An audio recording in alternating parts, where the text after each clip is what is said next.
Thanks so much for having me here. Very good. And let's see.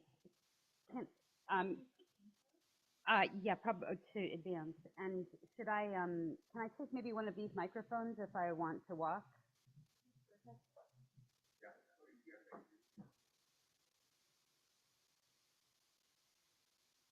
Is that good? All right. That's better than me hiding over there. Thank you. So thank you so much for having me here today. And I'm going to try to give an overview of a couple of topics that have been important to me in thinking about policy, and that I think also interact with the challenges that we're facing with this report. So I do want to mention that these comments are my own, and they're not, the product of the World Bank report that will be coming. So I want to start by highlighting one of the things that I think people don't spend enough time thinking about in all the different AI conferences that I go to, and that is just the speed at which different problems will arise and different benefits will arise. So here I've kind of highlighted a few things that might come relatively fast, some of them faster than others. So I have the tortoise and the hare here, and the hare going fast, societal and cultural change. And we've seen that that can interact with policy in kind of difficult ways. If you think about the reactions to the COVID pandemic recently, or reactions to other types of things that have made people feel like their world was changing, people don't always react well to that. And so, it's a little bit hard to know what's going to be the thing that people get most alarmed by or excited by, but it seems likely that it will be something. And that's because a lot of things in the cultural area have low adoption costs and can go very fast.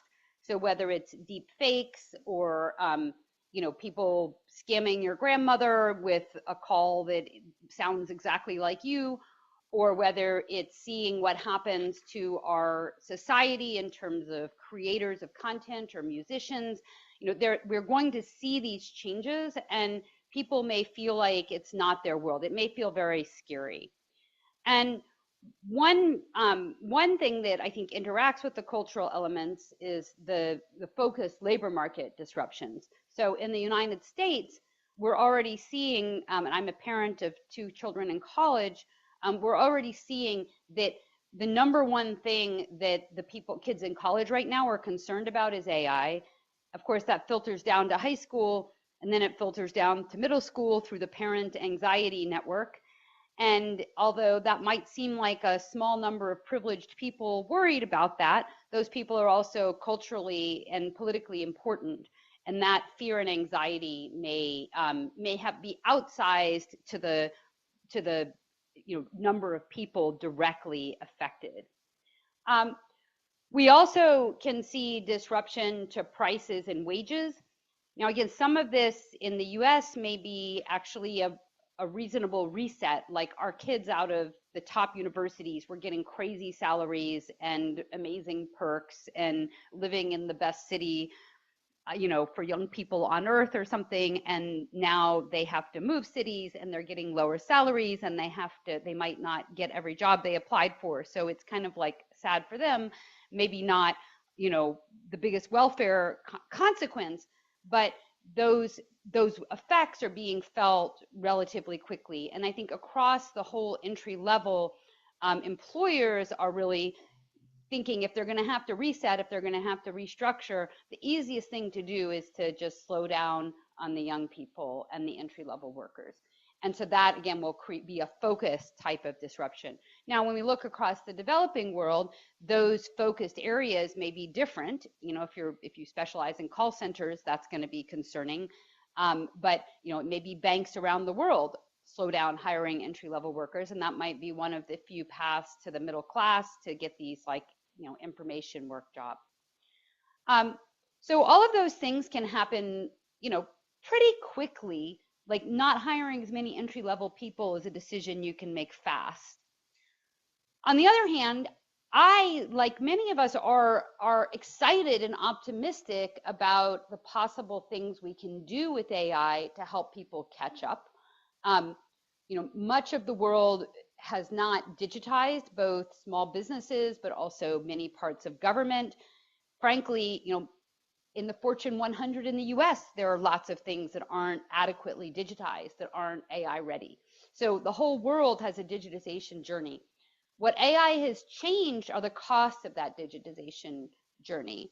So it's going to be, and I'll elaborate on this more later, but so in some ways, it might have not been a bad thing to wait if you were resource constrained, because now AI can translate those PDFs into text, and they can take those images, and actually you used to have to spend a lot of time normalizing all your data, and now actually a lot of the software that isn't very sensitive to whether it's normalized and it's in the right format. So there's lots of things that have become easier about that, but still, like, just the government procurement cycle and adoption is often slow. Like, it takes time to decide what you want to do and get the money and then do it. So, we'll have lots of little success stories, but if you look at the welfare of a typical citizen from these digitization projects, it's probably going to take some time. Industrial and competition policy are slow moving things. Monopolies, we have monopoly laws. It often involves lawsuits. It takes years. I spent 2 years as chief economist at the Department of Justice recently doing competition policy. We had some big successes and we did a lot, but it's very slow and hard to constrain firms, especially once they have a lot of scale economies and a lot of people are depending on those firms. Everybody's afraid of mucking with something that your economy is relying on. And the transition and entry level support, just the track record we've had has been very poor in terms of, in the US globally, in terms of providing transition support for people who are displaced. And of course, that's part of the political blowback against globalization and immigration come from that, the fact that we aren't very good at helping economies restructure and helping the workers switch. Now, that's also something that has a lot of AI opportunities, and that's something I've worked on in my own research, our programs, digital programs to help workers transition. I think it's very possible to do a lot of good there very cheaply, and that my research supports that. But do I believe that we're going to successfully do that around the world? I think the track record is not good as of now. So what I think we have to be a little bit on the lookout for then is that we're going to have problems hitting us fast and solutions that feel bureaucratic and slow, and people will be unhappy with that. And that's going to make it difficult to do good policy. Now, there's a broader set of timing. I go to a lot of conferences. It's become popular to have conferences that are more like future planning and like, what if we succeed and what if this AI is transformative? And I've just been in a series of those conferences, one at the IMF last week, about like, what happens if this AI is really, really good? That's not my focus here today, but I want to just highlight that if you believed that the AI was going to get really, really good really fast, then the problems come much faster than the benefits. And also the geopolitical challenges become acute if you have really, really powerful AI. And what bothers me is I go to these conferences about amazing AI and what it's going to do, and everybody's talking about like, well, what will humans do when we don't need to work anymore? And universal basic income and things like that, and they're not talking enough about like what happens in the world if some people have control of something that's that powerful. That seems like a hard thing to manage. But that's not my topic today. I just want to highlight that if you go to other rooms where they're talking about those things, I think people have the timing all wrong, and I haven't seen a lot of good analyses of that. So let me now come to a second set of points, which is one reason that it's so hard to think about the future of AI. It's that it changes everything and there are feedback effects. Now, I actually made this slide before the COVID pandemic. I think the COVID pandemic helped everybody realize that feedback, like looking at deviations from a steady state is very different than what happens if you have like major changes, and then, you know, you get things like, you know, supply chains getting out of whack and prices getting out of whack and people moving. And, you know, when you saw these, like at least temporarily more general equilibrium effects, it made us realize that as policymakers, we were not very prepared for those transitions, and that transitions take time and can be quite painful. And so I think those lessons are kind of there in spades for the AI, because it's not temporary. It's, you know, kind of will be a permanent change. And, you know, we will see feedback effects between things like industry structure and prices, labor markets and consumer demand, where people live, where industries operate, and those will, you know, not, we can't really take for granted what you can do. And from a perspective of a particular country, you know, they had a comparative advantage at something. Some countries had a comparative advantage at exporting cheap labor. If they were exporting cheap information labor, they may not have that advantage anymore. And so, you know, traditional macro models often focused on the case where like one country had a resource boom, or there was some kind of productivity shock that allowed them to export and shift into that sector. But this is a global shock. And so if you get more productive at something because of AI, everybody's getting more productive because of AI. And so you're not going to be able to export your way out of this. And so that's going to be a challenge for countries that are relying on those kinds of exports.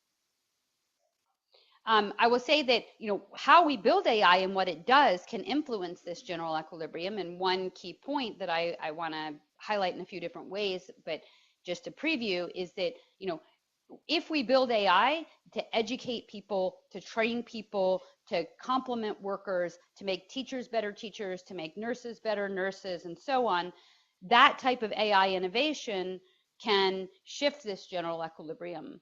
And I focus on a lot of those examples because they scale with the size of the country, and they're underprovided in developing countries, and there's a lot of opportunity. Like the return on investment for those things is like obviously positive. So there are some investments we can make now that are beneficial and can help with these transitions. And I guess given the fast and slow, I would like us to get going on those things that we know to be productive. Let's see. I'm having a little trouble advancing the slide. Would you be able to advance to the next slide? Thank you. Okay, so the general equilibrium has been noted and analyzed, although nobody, I think, has built a full general equilibrium model. Everybody's building partial general equilibrium models.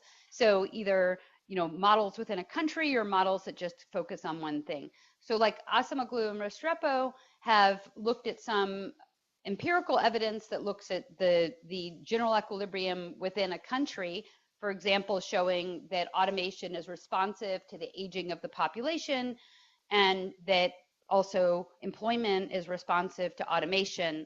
And so, you know, what they show is that, like, if you have aging populations, those countries invest more in automation, Japan being an example of that. So I know everyone here is familiar with that. When we think about some of the downward spirals that they highlighted, you know, they looked at things like Detroit, where you get a bit of a downward spiral. The auto industry goes down, people don't have jobs, they don't go get haircuts, they don't go to the restaurants, and you get a downward spiral locally.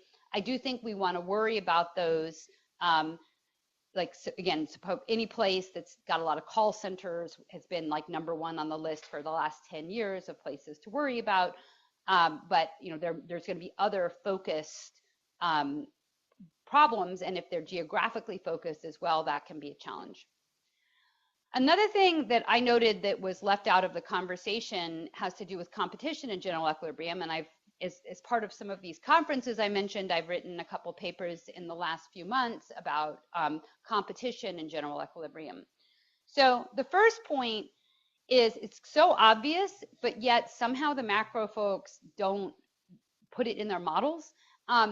Consumers only benefit if cost savings are passed on to them. And so all the macro models assume that when you automate, so you can make more stuff with less inputs, so there's more for everybody, so we should all be good. And maybe there's some distribution problems, but like the country should be good because we can make less inputs, more outputs. That's all fine. That assumes, though, like generally there may be markups in the model, but the markups are constant. Like when AI comes in, there's no change to the markups. We argue in our paper that you might, for many countries, you're going to be importing some of this technology, and you might be importing it from an oligopolist. And depending on the other country's export controls and depending on a country's regulation and whether the big companies even choose to serve them, so they may not be allowed to serve you in your country, or they may not choose to serve you, you may not have a lot of providers. Okay, and another thing I've learned from my work in tech is that market power any place in an industry can be leveraged into adjacent industries.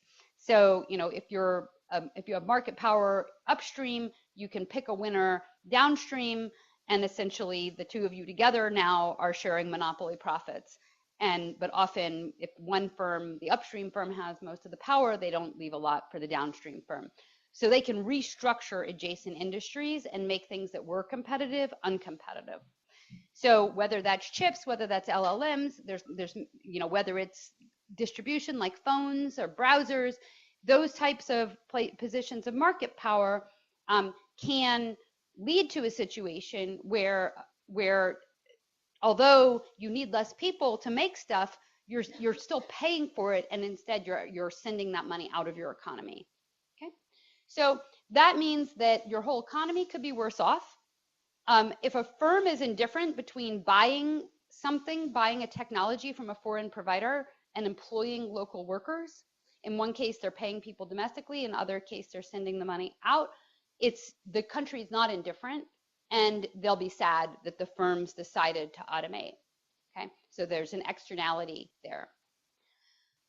So, so these are kind of like obvious points, but because the traditional macro models don't really have a role for like a foreign buying something from someone with market power who's strategically pricing against you, that's not as the models that might focus on that don't have general equilibrium in labor market, so there hasn't really been a lot of focus on that point in the macro models.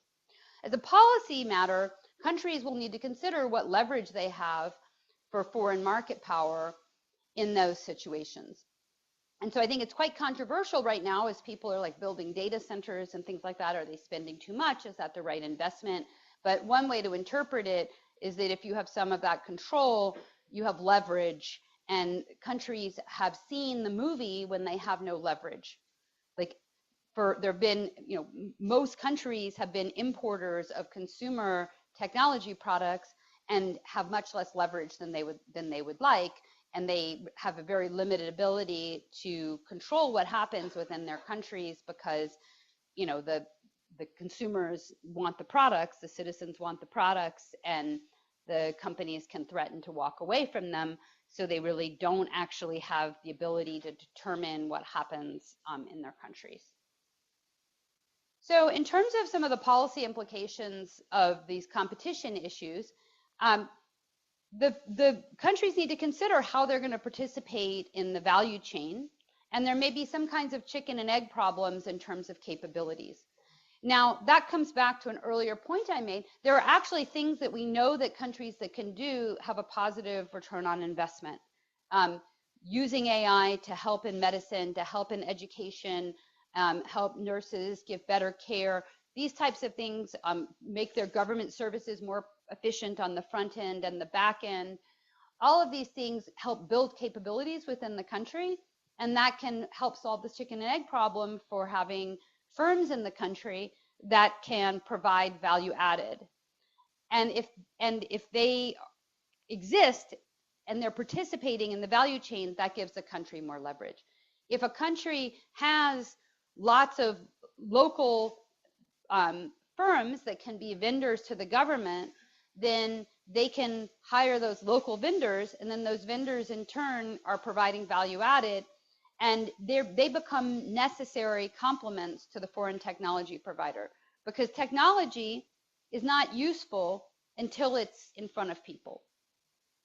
The technology in the abstract has no value. It only has value when it's solving problems. And if they need to go through the government, if they need to go through local providers to get to the nurses, the teachers, the small businesses, the payment systems, et cetera, then they will need to interoperate with your local providers. And I think I just want to highlight that that's really different than, you can have an Android phone, you can use the Google search engine, you can do all of those things, you can use a browser, you can use an operating system without any local providers. Okay, so the countries weren't necessary. The tech firms could go directly to the consumers, and they didn't need a lot from the local governments. But if you're providing services that are integrated into businesses, that are integrated into payment systems, that are integrated into government service provision, they do need the local governments. But of course, the more capability you have locally, the more you'll be able to participate, and the more leverage the countries will have. The governments have lots of tools. They have competition policy, but frankly, that's not going to be very helpful for small countries where the competition policy issues are global or in different countries. They certainly can watch out for things that happen in their own countries in terms of competition issues, and places where somehow access to technology worsens competition problems. So that's probably not going to be the main lever that most countries have. They have investments in industrial policy and regulation of key complements. So in the traditional business to consumer ecosystem, something like a search engine or an AI chatbot that has complements. Those complements are things like phones and browsers. Those things can, again, or have been incredibly important in determining the structure of those industries, but they're all controlled outside the system. But when it comes to technology that interoperates with payment systems, well, now that's something that we've all agreed that countries control, and they control access to that. So that's a leverage point. And access to data is another one. So those are things that are that are key complements, and without them, you can't really provide the service. On the government procurement side, again, there's this feedback effect. There's a multifaceted benefit of governments procuring and subsidizing AI tools that make displaced low-skilled workers more productive in other sectors. It helps your general equilibrium, it helps your politics, and it helps build your capability, which reduces the magnitude of the problem you're facing, because the more local capability you have, the more you're participating, and the less of this is getting exported. So that's why I think this is a really important thing to not go slow on. For countries getting started on these investments so they have local capability. Another point I want to make, and this somehow doesn't seem to be getting noticed by like microeconomists. We have all these microeconomic AI conferences, and we talk for entire days about labor markets and all this stuff. They seem to forget that this technology is very different than other kinds of automation because government's a big customer. I've been talking about government like teachers and nurses, but defense is also a big customer. And that just changes everything. Because, we don't have just one fighter jet company in the world. We do have a lot of concentration in defense, but there are like multiple suppliers, and governments will often choose multiple suppliers even when the second or third supplier is higher cost and lower quality, because that they're not just concerned about cost and quality. They're also concerned about control and resilience and contingency planning.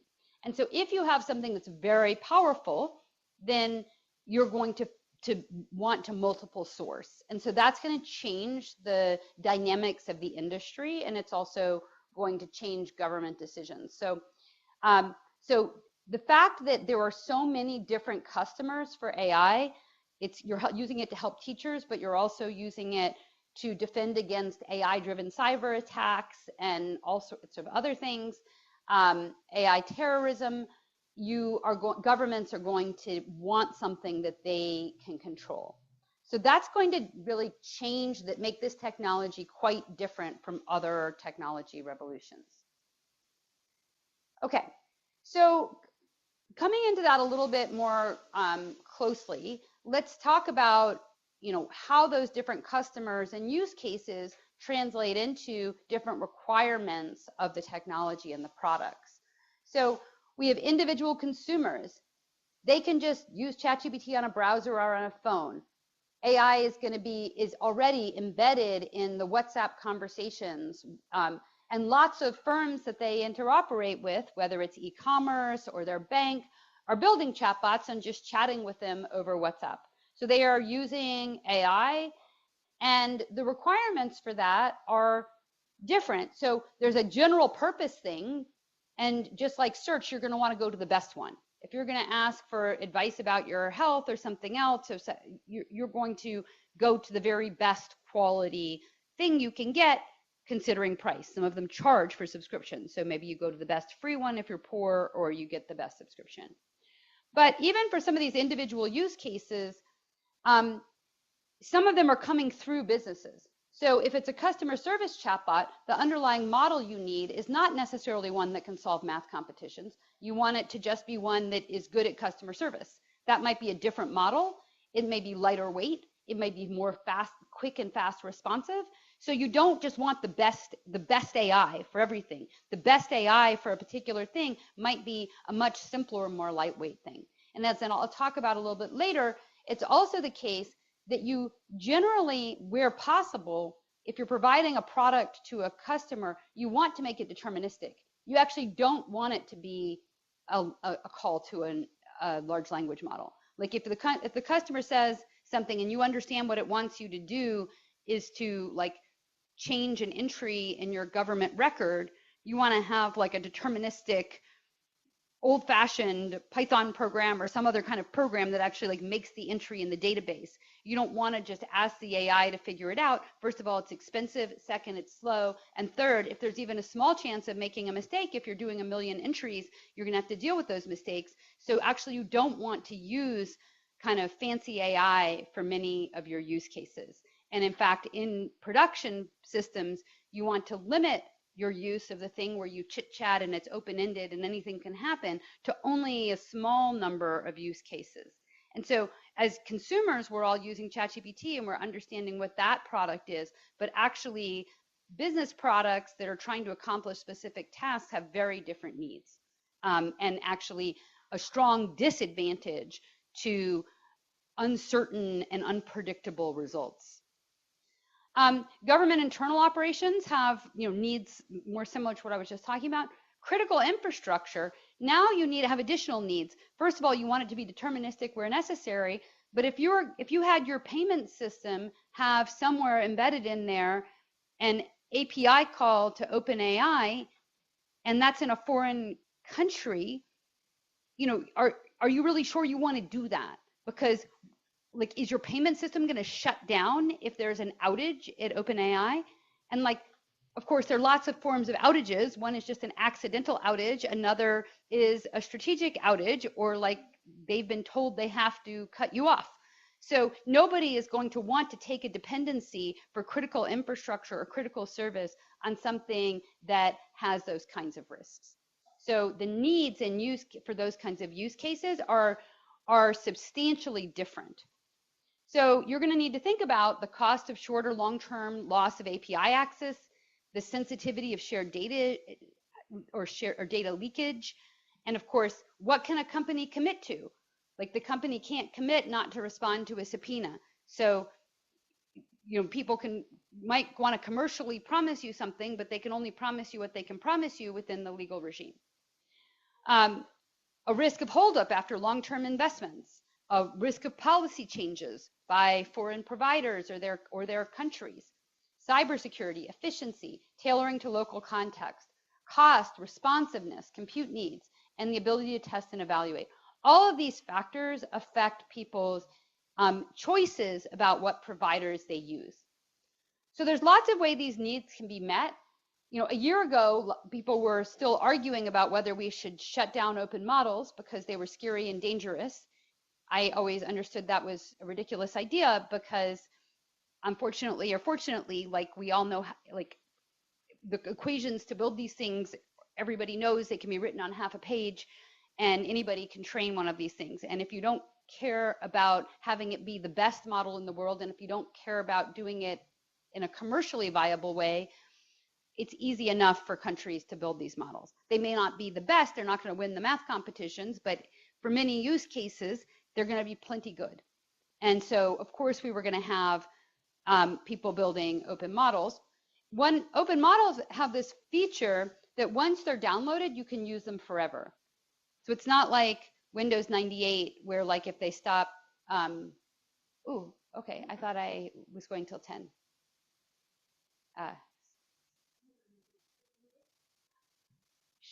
Sure. Okay. Sorry, the schedule says till 10. So let me know if that's not right. When we think about how these needs can be met, the open models are, if you're downloaded, you have them forever. You can fine tune these models with local documents, and you can also update them. So for those of you who ever ran regressions from the economics community, it's like if you ran a regression and y equals x beta plus epsilon, if you know the betas, nobody can take away the ability for me to plug in new x's and compute the predictions. So there's something really special about these open models. The open models that exist today are already pretty good at understanding language, and they can be updated, and they can be tailored to local languages, and they can be updated with new information. And you can do that on a small number, like a moderate number of GPUs, like that's something that people could afford. So these things are kind of there forever, and there's no kill switch.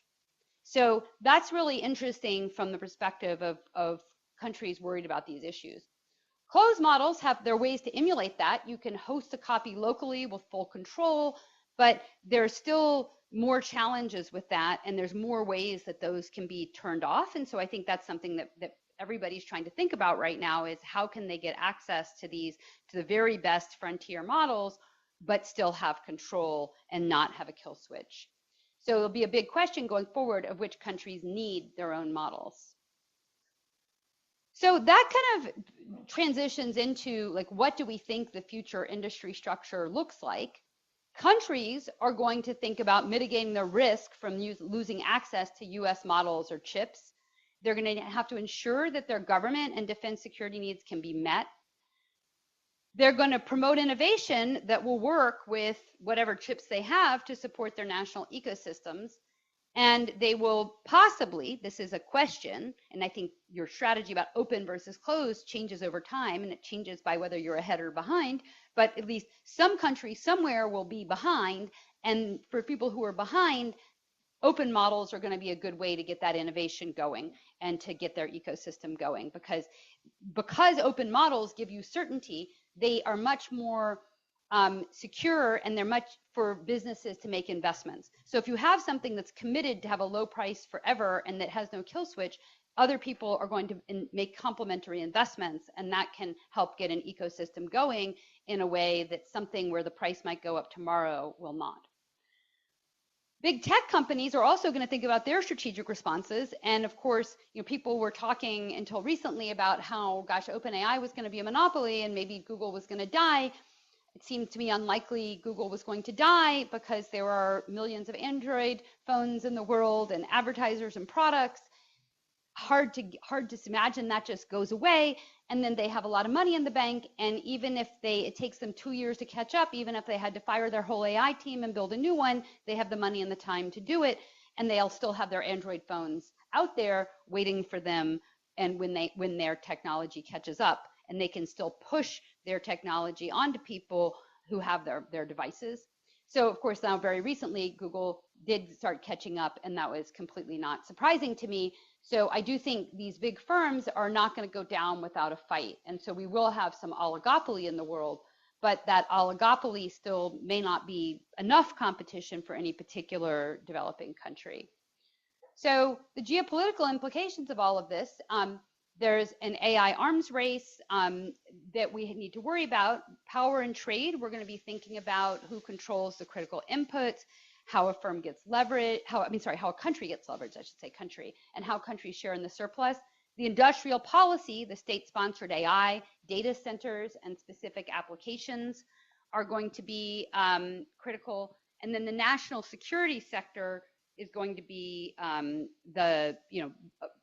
something that is determinative, really. That, like, if you were going down to one global monopoly, like, that imperative for national security is probably going to get in the way of that. And some of these national security things are also, when I talk about fast and slow, are on the fast track. Surveillance, drones, all of these things, cyber warfare, those things are on a fast track.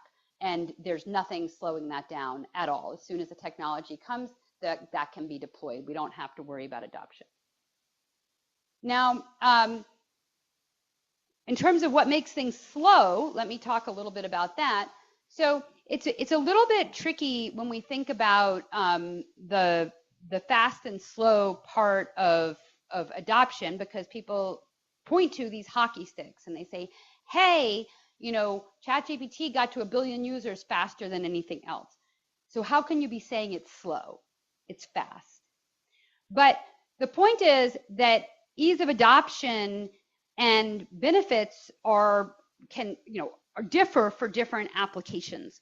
So, from a consumer perspective or a home production perspective, ChatGPT can be transformative. It's been really helpful for me. So I don't want to say that it has like low benefits. It can have very, very high benefits. But in terms of GDP, measured GDP, everybody doing that isn't actually going to show up in GDP measurement, just like a lot of digital products in the past didn't show up in GDP growth. Every company in the world, somebody said, you got to do something in AI. So what did they do? They built a retrieval augmented generation on company documents so everybody can search their company documents and get summaries. Awesome. That's great. But that's not going to change the profits of most firms. And actually, like, when everybody can summarize and write memos really fast, what does that do to top executives? Now you're getting longer emails, more memos. You're drowning in GPT generated garbage. Like, my inbox is fuller than it was before. So it's not entirely clear that this is going to make firms more profitable quickly. There may be countervailing forces. Something like software coding tools, I think, is profound. And it's especially profound for anybody that's not living in like Silicon Valley, because Silicon Valley was a bad enough labor market, but the rest of the world just couldn't get good software developers because anybody who was any good was employed by a Silicon Valley firm. Now, we are able to distribute software development much more broadly. So that's profound. That has high benefits and ease of adoption, because people could just integrate these coding tools into their workflow. So this is something and this is one of the first and most important commercial applications of AI. Like, that's the biggest that these AI first companies have had, is the coding tools. On the other hand, like, automating in a legacy software environment, like redoing your bank software, automating government processes, restructuring work to take advantage of AI. That's what it takes for firm profits to go up and for productivity to go up, but that's slow. That requires decision making. I mean, you can pilot it easily, but to actually like fire a bunch of workers and completely restructure what you're doing, that's a big decision. And it's not something that the economy just does all at once. So when we think about GDP, that's got hard adoption. And it'll probably also filter through very slowly over time as one by one we restructure our work and re-automate. So then, bringing that into a deeper dive on adoption costs and bottlenecks, from the IT investment perspective, we first need to think about risk and uncertainty. So generally, IT investments are risky investments, and many of them fail. Even Fortune 100 companies in the US, many software projects are not worth the investment. So if we're saying, like, what's wrong with all you countries, why haven't you adopted more? And I was just saying they should adopt more. But like if we say, what's wrong with them? Why don't you go faster? Of course, that could be terrible advice, because many times people make mistakes when they do this and things don't work out. You have to figure out which application area is most promising given your resource constraints. What are the costs and benefits for this context? And then I might have 1,000 pilots all vying for my attention, 1,000 health-related AI pilots. Which one do I choose? And because these AI products need to be incrementally improved, I don't just have to have a bake-off in terms of which product is best, but I actually have to guess which one is going to actually implement, which one will my nurses like, which one will give me productivity, and which one of these vendors will measure the data, listen to the nurses, and make it better month after month after month after month. That's managing an innovation process. That's more like defense procurement. It's managing R&D.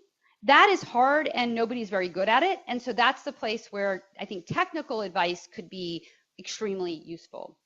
But still, there's going to be irreducible risk for this specific context, implementation errors, and so on. And we have to think about what improves decision-making and what improves outcomes in this scenario. We need to know information about similar implementations. Who's taken it across the finish line? What are best practices in case studies for evaluation?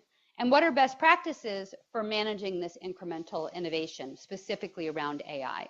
Now, the World Bank has done a lot of work about evidence-based policy. And so a lot of that can be leveraged because we want to measure, but now we don't want to measure once over with a 2-year evaluation project. We want to measure every single month. And we're not going to say upfront using past evidence, which of these things is best, but rather we have to make prospective decisions about who's going to incrementally improve over time. So it's a very related capability, but it's distinct. And then, finally, we have to think, what are the new bottlenecks? So if building a prototype is cheap and you have abundant options, what the attention should focus to what are the complements for those prototypes. It might be data, compute, or local control, access or distribution or bandwidth for consumers, phones for the nurses at least, if not for all the people.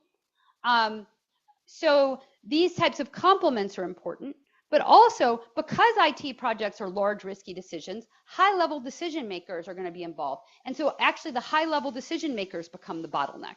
And that's what I see when I talk to a lot of firms that have the capability to build their own AI.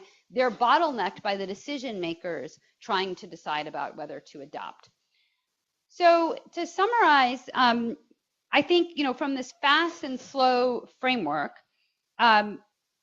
we need to think about what goes fast and what goes slow. Why do the things go fast that go fast? Why do the things go slow that go slow? What are the bottlenecks? And then the place where policymakers can have an impact is hitting those new bottlenecks and alleviating them. And fortunately, informational bottlenecks, technical assistance bottlenecks, and so on are things that NGOs are really good at. And so I'm kind of optimistic that we can move the needle on those problems. So let me stop there. Thank you.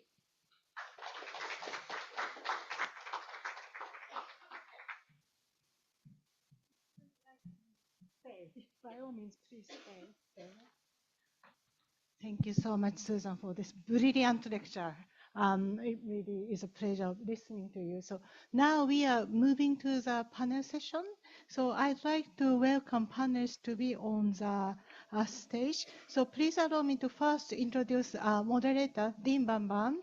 And then in their midst, if you could please take a seat. And also UNU Rector, I hear that he's here. If you could kindly, if ADBI colleagues, yes, Rector, so please take a seat. And also Albert, yes, by all means, please take a seat. And Albert, yes, and Ufuk and James. Thank you very much.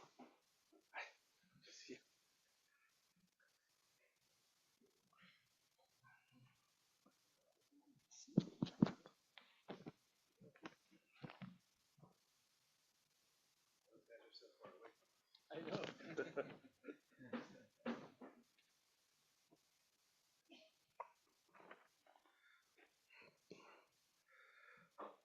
Okay, so we've just listened to, I think, very good, comprehensive, and excellent presentation by Professor Athey. So maybe to start this panel discussion, and we have, as I mentioned, a heavyweight panelists here. Why don't we start with kind of impression or kind of what are the main takes from Professor Athey's presentation, especially if we are talking about AI and development in general, with maybe we can more focus on relation or intersection between AI, industrial development, and employment. So I would like to give each panelist around 3 minutes. I apologize for very short period about your kind of impression on Professor Athey's presentation.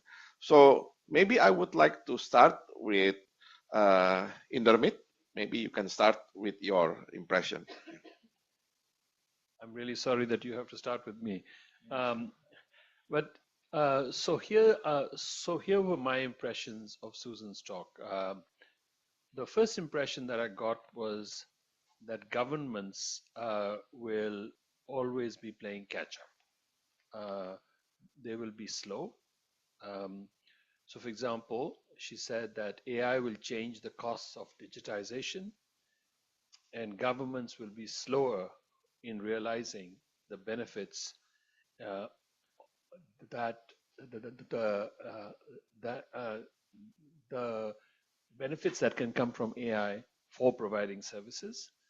The second, for example, she said was AI will change the distribution of activity and of profits and of wage losses and wage gains, and governments will be slow in adopting industrial and competition policy and helping workers adjust and move.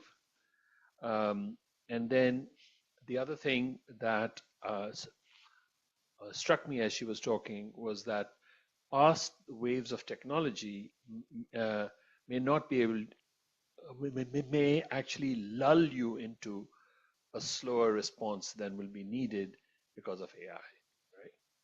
Right? So AI will be coming faster. The waves are going to be higher, and they're going to be coming at a faster speed too. So that's the first impression that I got. The second impression that I got from what she said was that it seems that economists and other analysts will be slower in understanding the effects of AI. So we'll actually won't be able to help.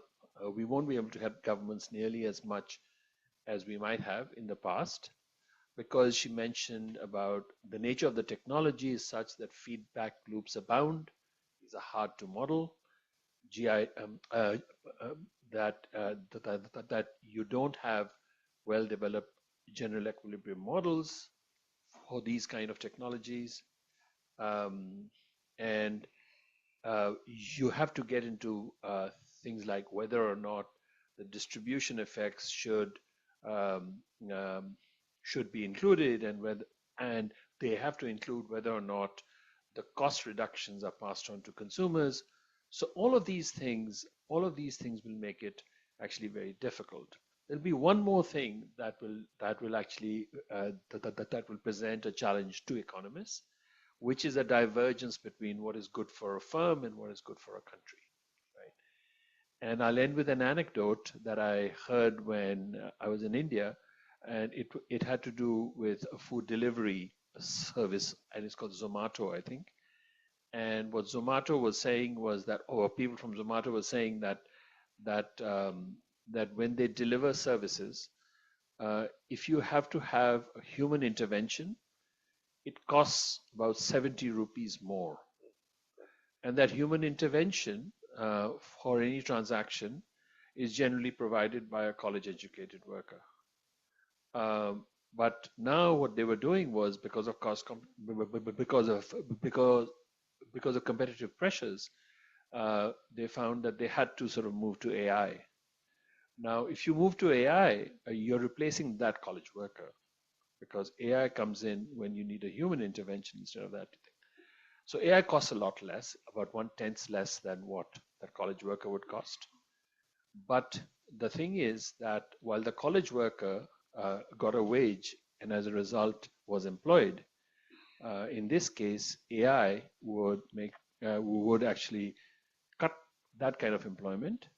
That's one shot. The second shot was that India would actually have a transfer because it would have to pay a royalty to a foreign AI company. And the reason why they told us this was because they said that we, in our last World Development Report, in the 2024 World Development Report, we were saying that what countries like India should be doing is trying not to develop technologies of their own, but to bring them in from outside. And what these people were saying was, this is going to become very, very costly unless you develop the technologies and own the intellectual property to them. You're going to end up with huge losses. So when Susan said that one has to sort of think about what's good for the firm, which is Zomato, and what is good for India is suddenly different. But those were my quick reactions.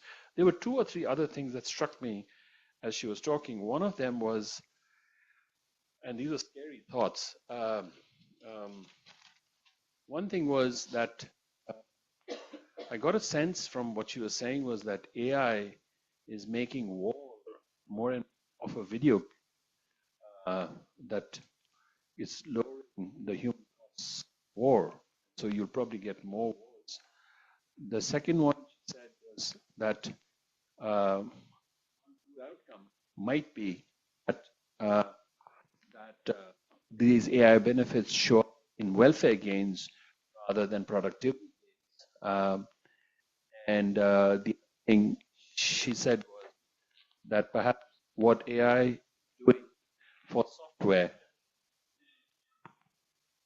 AI is doing for software what the CD or the DVD or music and movies and things like that is actually that is to democratize access to. But those are my, I think the main thing that I thought was we seem to be very unprepared for this. Okay, thank you, Indermit, especially for the last one. We have to admit that we might not be well prepared for this technological advancement. So I would like to continue getting first impression, the rector of UNU, Professor Marwala.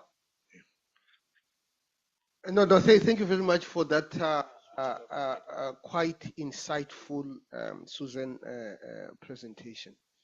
After listening to you, I couldn't help but realize that this technology needs to be governed. We need to govern it because it is changing the nature of economy. And I think I would like to just talk about a few things that I think this technology is changing the very nature of demand. We learn economics, the pricing that we experience in the marketplace is actually aggregated individual pricing of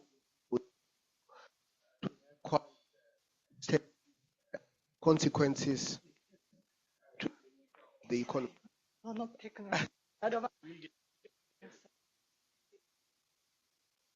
Despite this advancement in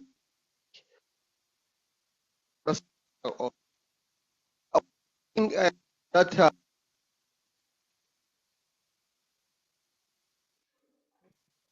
is it?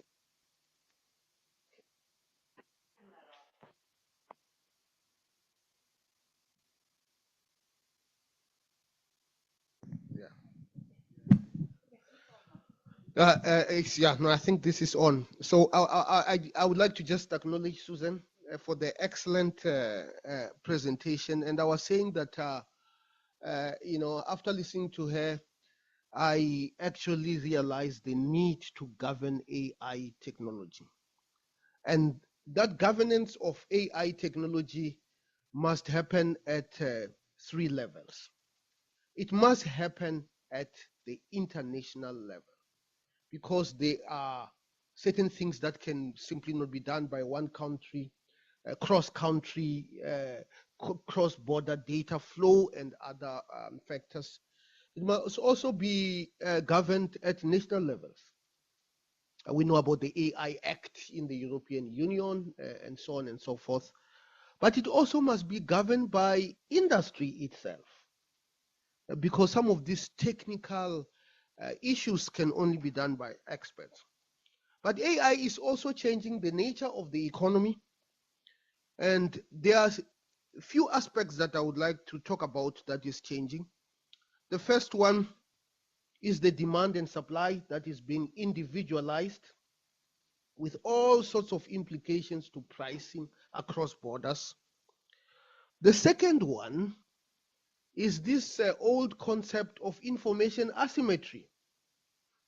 I think Akelov, the market of lemons article many years ago, with all sorts of implications. And I think AI does reduce the level of information asymmetry with all consequences that we need to understand.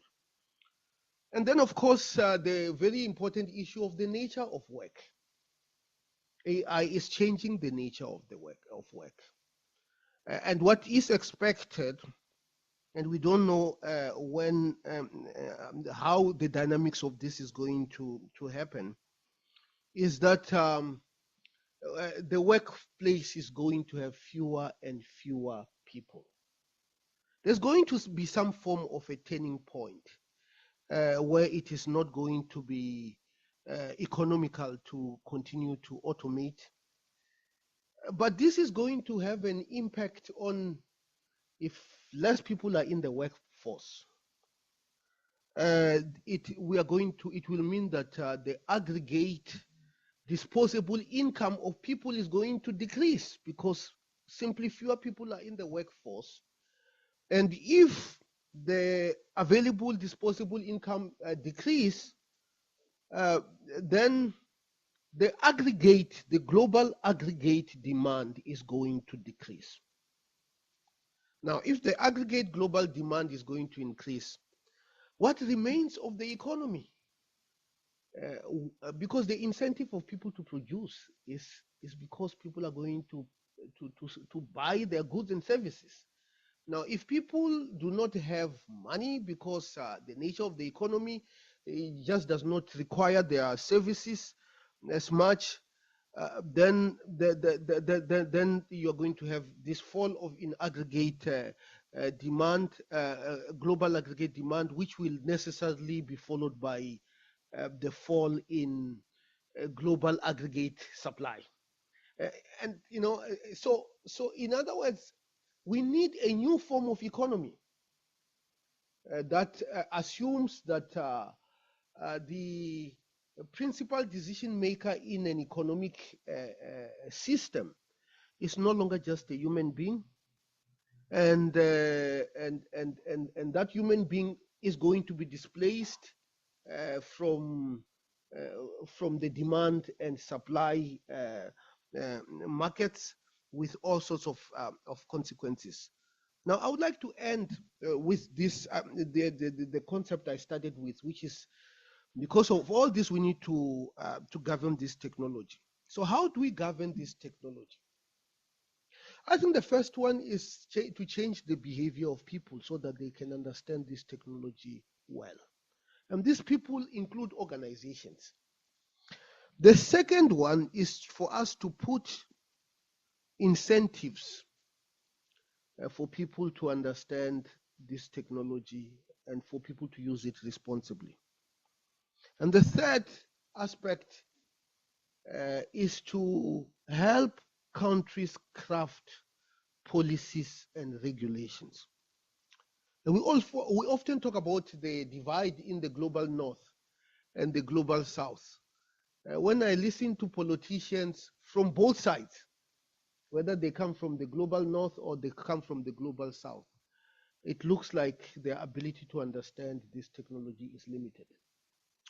And the fourth thing is really the standards that should Because of these cross-border activities, many of the standards are being undermined. Health chatbots, for example, are operating beyond borders. Traditionally, for you to be able to practice medicine in one country, you had to get a license. So there has to be standards that needs to be embedded at all levels.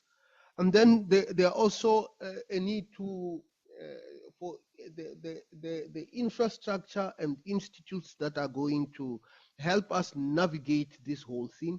And in this, I think universities are actually quite critical. The organizations such as the ADBI and the World Bank also are quite critical.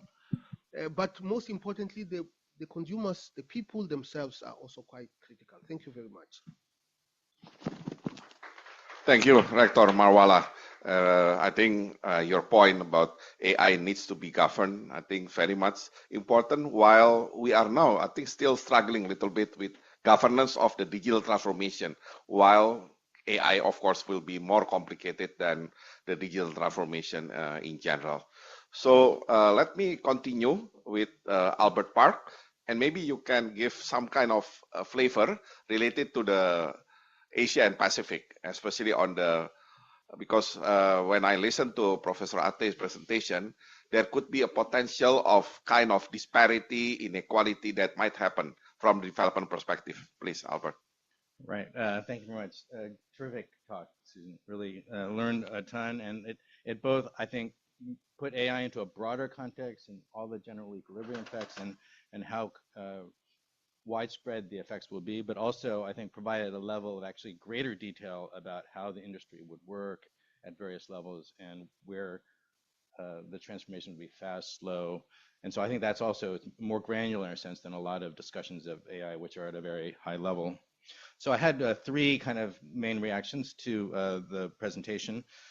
The first is we talk about developing AI policies or AI strategies, but one thing I take from the comprehensive nature of the impacts is that an AI strategy really is not just about responsible use of AI, cybersecurity. It's about from education policy to industrial policy to thinking about social protection systems and active labor market policies, and a lot of areas about industrial sector regulation, or all of these are part of the kind of what should be part of a clear-minded thinking by governments of what they need to be considering. Of course, that's more complicated, but I think it's right. We've been doing work with competition commissions in Asia Pacific, and we had a project actually with ADBI, with the previous dean, Sonobe-san, and the former competition policy commissioner in the Philippines, R.C. Balasacan. And one of the main points of, I think, that research was also similar, that even to think about competition, you can't just think about the job of competition commissioners. You need to, and antitrust regulation, you need to think about trade policy, regulations, industrial, that all affects competition in a broader sense in the economy. So I feel there's kind of an analogy here as well. The second reaction, I mean, thinking from the perspective of MDBs like World Bank and ADB, where we not only want AI to work for the economy as a whole, but we want it to be inclusive and benefit poorer workers, less skilled workers. Here, I feel that if we think about digitalization, which has been this huge change since the pandemic, I feel that AI is much more likely to be subject to divides, AI divides, just as we worry about digital divides. In digitalization, we just released a report earlier this year on digital transformation for good. And one of the things we found in places that really could make digitalization broadly accessible, like in China, we had a very interesting study where we saw that in cities that digitalized faster based on some exogenous variation, that you really saw the incomes of the lower income deciles grow much faster than the average. So it was definitely in a kind of reduced form taking account of all the different ways in which digitalization may be affecting the well-being and the incomes of poor people. We saw that it was very inclusive. Now, obviously, in many other countries, there's lack of access, as was mentioned, to any digitalization, and so are digital divides. But for AI, the kind of the benchmarks you need to get to make AI broadly accessible are much higher, right? Because it's not just, as Susan pointed out, it's not just having an internet connection and a browser. Now you really do need, I mean, this is also the way ADB has been approaching supporting digital transformation. You need digital foundations, both a policy strategy, but digital infrastructure, but then you need what we call accelerators for digitalization, which includes digital public infrastructure, you know, the payment systems, identity systems, data exchange protocols that really are going to be important, also complements, as it was described, to being able to support real use and access to AI. And that's just a higher standard. So, and even if you look at like the digital readiness indices that people have done for countries, and now you compare them to the AI readiness indices that have now started to come out, you see the AI readiness indices are much more skewed, with just the very rich countries ready and a much bigger group of countries that are less ready. Whereas for digitalization, it's a more even distribution. And then on the supply side, on the worker skill side, you know, we often talk about, oh, we need to invest in digital skilling of the population. But of course, the starting point is just learning itself. And we know that in Asia, there's many countries that have very poor learning outcomes. Even literacy is a challenge. So you need that first before you build digital skills. And then digital skills is a prerequisite for AI skills. And so both from the demand and supply side, who can really make AI work, I feel is going to be very challenging to think about making that inclusive. In an economy-wide sense. I think for the public service delivery, that's really where the opportunities are for AI to be inclusive, and really needs to be the focus of emphasis. So the last reflection is thinking about what governments need to do. And here I thought it was very useful, many of the details about thinking about industry structure and regulation, and think about getting leverage against foreign oligopolistic providers. And so there's a very nice table in the concept note for this report, which talks about adoption, adaptation, and then advancement of AI as different levels of development. And then also it has the economic, social, and political economy dimensions. And it argues that in the economic sphere, it's going to be mainly adoption in less developed countries. And then for the social, which is kind of the public service part, it'll be adoption and adaptation. And one reaction I had was, and I think it's reflected also in Susan's remarks, is that actually for the economy one, the adaptation part is really essential and really should be the focus of what governments need to do, about how to develop local innovators. And of course, and one thing I was heartening from her talk was that you can actually use the second pillar, the kind of the adaptation in the public sector, where the government has more control through procurement, to really support the development of local companies. And somehow, I think she was suggesting that could actually transfer over to the economy-wide side and develop skills in the economy that could actually build that ecosystem. And of course, there's other things you can do, some of which are mentioned in the concept note in terms of maybe supporting a AI innovation ecosystem for local innovators or adapters. And that could also involve, providing special data access or subsidizing access to computing. And I think one thing we would encourage is that we especially try to target socially impactful AI innovators, where we think it will really matter for well-being broadly, not just the profitability. And of course, you can subsidize these directly to some extent as well. There's many things that you could probably do, sandboxes as well. Many of these are mentioned, but I think thinking about that in the broader context is helpful. So let me stop there. Thanks. Thank you, Albert. I think socially impactful AI, I think something that majority of people in Asia and Pacific are really waiting for. So next, I would like to ask the reflection from Professor Aksigit. And since you are behind also the the Growth Academy that you just launched in Tokyo a few days ago, plus the Middle Income Trap Report, the World Development Report 2024, maybe you can add some flavor how AI might help, to avoid the middle income trap for majority of Asia and also on other development issues, please.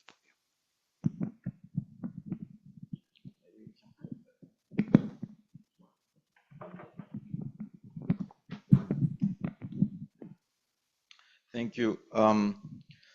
I think AI is fascinating. To me, AI is shedding a brighter light on countries' strengths and weaknesses. Or to me, AI is like a fast car or faster car or, a fancier airplane, but you need to have good roads and you need to have good runway. And I think, one thing that Susan mentioned that very much resonated was the fact that, we don't have general equilibrium models of AI. True, because until 2017, we weren't even talking about AI. We didn't have time to build those models yet. But we have a lot of models for earlier technologies or technological progress in general. And AI is just another technological progress. I think the big question is, why were countries not adopting the technologies earlier? Or why were countries getting stuck in the so-called middle income trap? And, whatever lessons we learn from that can be directly mapped to the AI story. AI is not going to create miracles. Unless we answer the question, why is talent not used in the proper way? Why is there still such big gender discrimination in countries? And why is there such big brain drain problem in emerging economies? Unless we address those, yes, AI will create great opportunities for starting a new company. And what will happen is, if the business environment is still the same, I will take my company and move it to the US, or this time to China, right? So now there will be more opportunities to leave the country. So that's why I think everything boils down to, why did these countries got stuck in the middle income trap? So that's why I think there's a very tight connection between, the analysis on AI and the 2024 report in that sense. So when we looked at these countries that are stuck in the middle income trap, there was something extremely visible and clear. And it's the fact that productivity was not growing in these countries. And growing productivity is not very attractive to policymakers, let's face it. It's much easier to build roads or bridges, more roads, more bridges, something tangible. But, investing in intangibles that will take longer to build, but it will deliver better fruits in the long run, it's not in the interest of policymakers most of the time. And we need to be, again, frank about this. AI, yes, is creating opportunities, but AI also requires new investments, infrastructure investment. And, this is not going to deliver its fruit from today to tomorrow. And when we look at AI adoption numbers, even in the countries where AI is being adopted, yes, it's making the headlines in newspapers, but the actual adoption numbers are still very low. People are just using it more for consumption purposes, but not so much for production purposes yet. So as a result, yes, there is enormous opportunity, but these are all in the future, not here yet. And, yes, we are seeing some job numbers, but those job losses won't come to the emerging economies yet. So this is all about the future rather than, talking about AI like, yes, it has huge entertainment value and it's, as if you are watching a horror movie that the world will collapse and everybody will lose their jobs and what are we going to do about it? Probably next generations will have to worry about. Right now, we have to worry about we have to talk about the advantages of AI and how to incorporate this into the economy. And unfortunately, in developing countries, policymakers are not being very proactive, and they need to realize that there's a huge cost this time of not acting. And unless, we understand the reasons behind why these countries were not adopting the earlier technologies, there aren't that many special things for AI because there's an underlying ecosystem that's problematic. And so if the ecosystem is not fixed in general, not specifically for AI, but for business dynamism in general, or for talent allocation or social mobility in general, one of the two things will happen. Either AI will not come and pass by into those countries, or AI will adopt it by a subset of firms that will just amplify the inequality in these countries. So that's why AI will not help the society. That's why I think, the conversation has to be broader, and that's why we have to more broadly understand why businesses are not dynamic, why entrepreneurship is so low. And again, AI creates entrepreneurial opportunities, and Susan also mentioned the lower entry barriers, but entry barriers were already quite low in a lot of the emerging economies. And that's why, to me, there's over-entrepreneurship in emerging economies. What's lacking is the so-called transformative entrepreneurs that are scaling up and absorbing the resources. But when we look at the data, the relationship between productivity and efficiency and size is getting weaker in these countries over time. There's more and more entrenchment problem. And we need to address those more fundamental issues first, because there's a very clear pecking order of the homework here. If we just get fixated on AI without resolving the runway, the potholes in the runway or in the streets, even if we have the access to the fast car or better planes, it won't help us. We won't be able to fly to nicer places. Thank you. Thank you so much, Professor Aksigit, for emphasizing basically the role of so-called basic infrastructure to support the effectiveness of AI. So Professor Aksigit is professor of University of Chicago, and now we have another professor from University of Chicago, Professor Evans. Maybe I would like to hear your reflection, especially related to labor markets, because clearly people are worried that AI will create more job loss than the new job itself. Please. Thanks all, and thanks Susan. Great talk, great remarks. So yeah, just a few quick thoughts, and then I'll take on the labor market. So I think one thing that I really enjoyed about the talk is, I spend a fair bit of time in Silicon Valley. I work at Google as well as at the University of Chicago, and I think it's striking and very important to realize that kind of discussion of existential risk is intentionally or unintentionally a massive smokescreen for all the inequality and power relevant issues that we're talking about today. And so I think really recognizing that and grappling with it, because that is the safety and those are the concern issues that are kind of like driven disproportionately at the very top AI conferences. And I think it's really important to think about the power dynamics and the inequality that these things unleash right now. A second thing that I really enjoyed about the remarks that I think could be extended are kind of that the negative in some ways externalities of these technologies are going to come before the positive externalities, and some of those are because we put the power of AI in a few hands, and so they're going to extract rents, and it's going to change this whole dynamic of negotiation. Another is because AI is a consumer-facing technology, and so in some ways, like if we think, oh, it's possible for us to reorganize governments, it's possible to reorganize companies, it's also like all the workers in those things are resisting the reorganization of those things, and they're using AI to resist it by making their jobs seem absolutely essential, way better than it could have been before. And so we're actually in this position where the greatest benefit that could come in some sense from like a system level reorganization is in some sense like, it's not like electricity, individual workers in the factory are using electricity in their own ways that, so I think understanding the fact that the possibilities of transformation themselves are in some sense like intransigent because workers are using them to protect their jobs.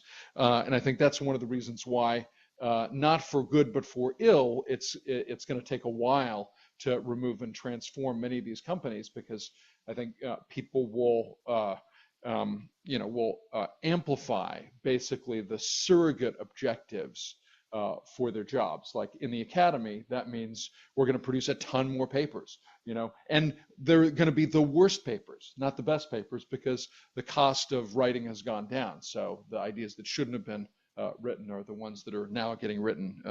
So I think that's something that we need to prepare for. I think in the context of governance and the labor market and elsewhere.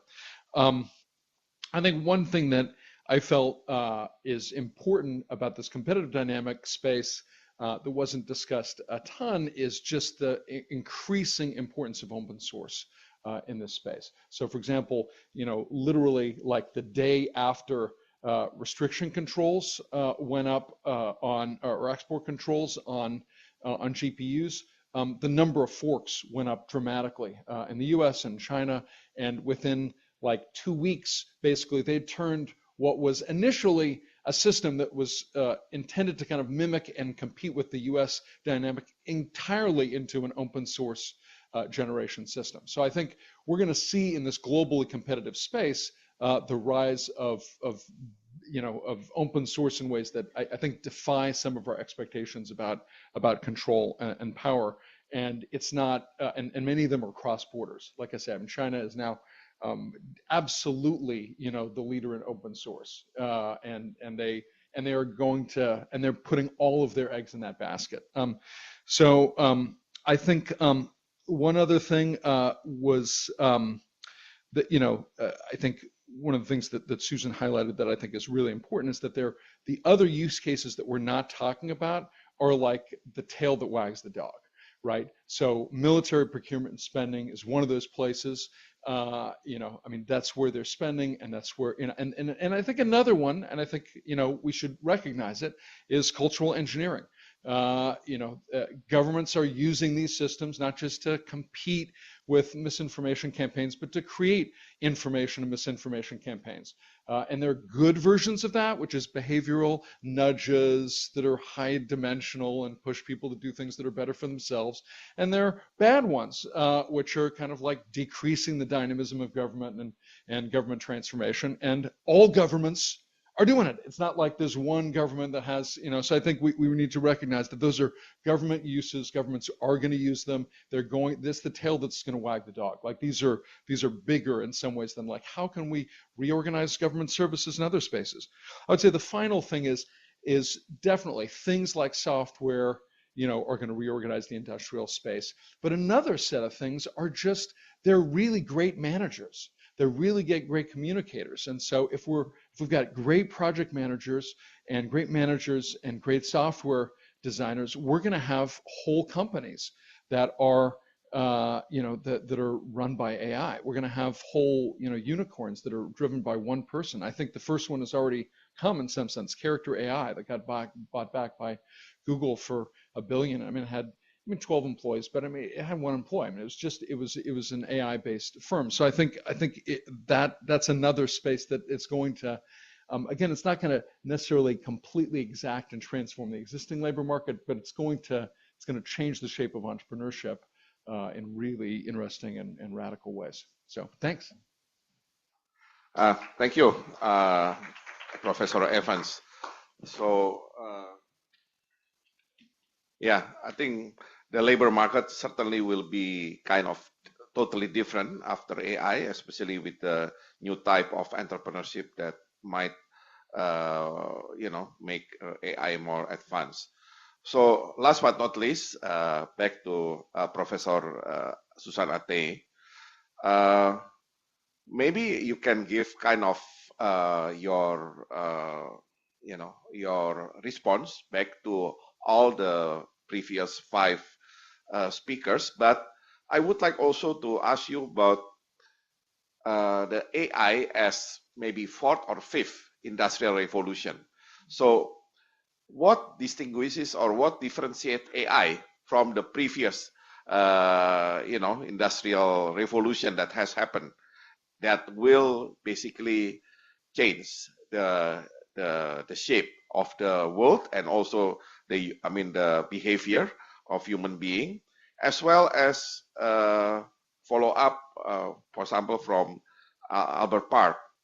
So what role do you see for competition and social protection policy in aligning innovation, especially in AI, with inclusion, and more importantly, ensuring AI for all? Please, Professor Athey. I'm going to try again and see if the microphones are working now. That sounds good. Excellent. Yeah. Wonderful.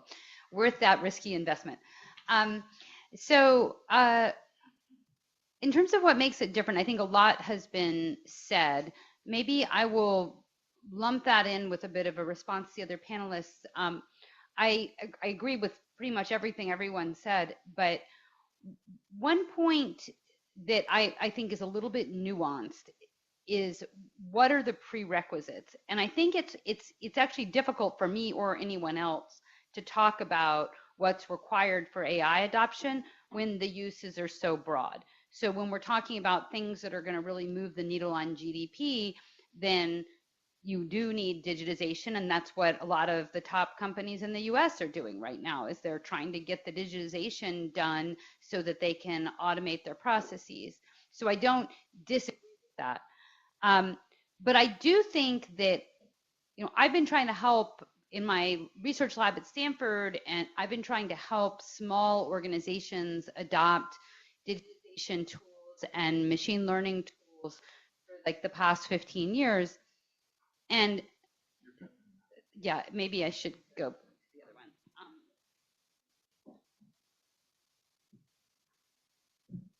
So one thing that I think is different about this generation is that it is so much easier to adopt for certain types of things.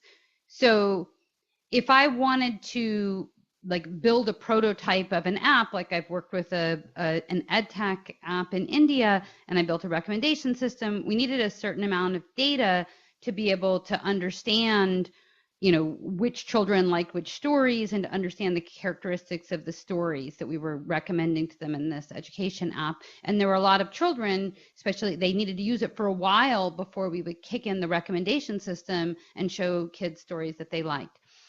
Using these text-based systems and leveraging large language models, we can make that kind of thing work with much less data, because in some sense, part of the machine learning is now just all embedded in the large language model, which I can just get with an API call. And then second, I have one of the things we're doing with this project is we're writing stories for the children to get more content that's tailored to their context, and more appropriate content that's not just US content. And the people that worked on my AI project with me, I had a lot of non-technical undergraduates work on it, because when it comes to using, first of all, you can vibe code simple AI agents. You can just tell it what it wants, what you want it to do, and you can do it in the ChatGPT window, or you can do it in an AI coding tool if it's a little more complicated. But either way, you can write the code for this by just telling it what you want. You can talk to the AI about what you might be forgetting and building the app. And then a lot of what the hard work comes down to doing prompt engineering, which can be done by non-technical people, no coding required at all. So my team had philosophy major, English major, education undergraduates, freshmen, sophomores, were able to build this product led by me, but you only needed one of me, and part-time, I'm doing a lot of other things too, to have a team of non-technical people build a good AI product. So I think that is different, very different, in fact. And I was going out and telling people 10 years ago that, they needed to teach everybody to code. I still think learning to code is good, because you learn to think logically and to break down a problem into pieces. It's not a waste, but, the skill of coding is not necessary. And so that's really interesting and different. And then I think, when you say, why don't a lot of small businesses not digitize?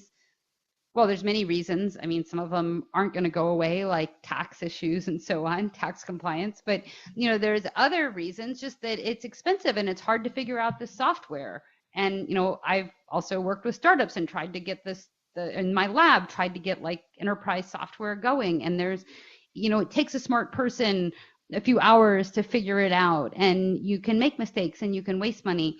And so one of the things I think is really interesting for some of the small business applications is that it could just integrate in your existing workflows in a text-based way without having to go through all of those costs. And as I mentioned in my talk, also, like, you know, it used to be that we would spend like 6 months cleaning data and you've got to get all the columns in the right order. But I have a project about work or career transitions where I just like take text and I can add, there's no columns. I can add information or take away information, and the information is there for some people and not other people. And the different data sets have different variables, and I can just use it with no coding changes at all. So I think there's like a lot of these things that are a little bit different, like the creation of the products, the refinement of products, the needs that are required are actually like a lot lower, a lot lower.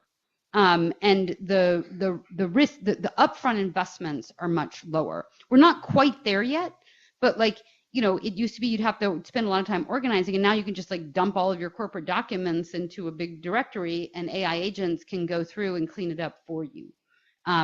So, you know, I don't want to minimize the fact that if people don't have phones, they're not going to get the full benefit of this. But even there, like if the nurses have phones, you can get somewhere. You know, if the schools have internet access, you can get somewhere. If you had internet access at the place where people come to do their government service, get their government services, that can make some progress. So it's not that there's nothing to do. So at some level, I think this has more ability at lower cost to help more people than some of the previous generations. Thanks. Thank you, Professor Athey. I think if I can have 3 key adjectives for AI is productive, efficient, and effective. So before we move to the Q&A from the audience, in the mid, you have something to discuss concerning all the discussion?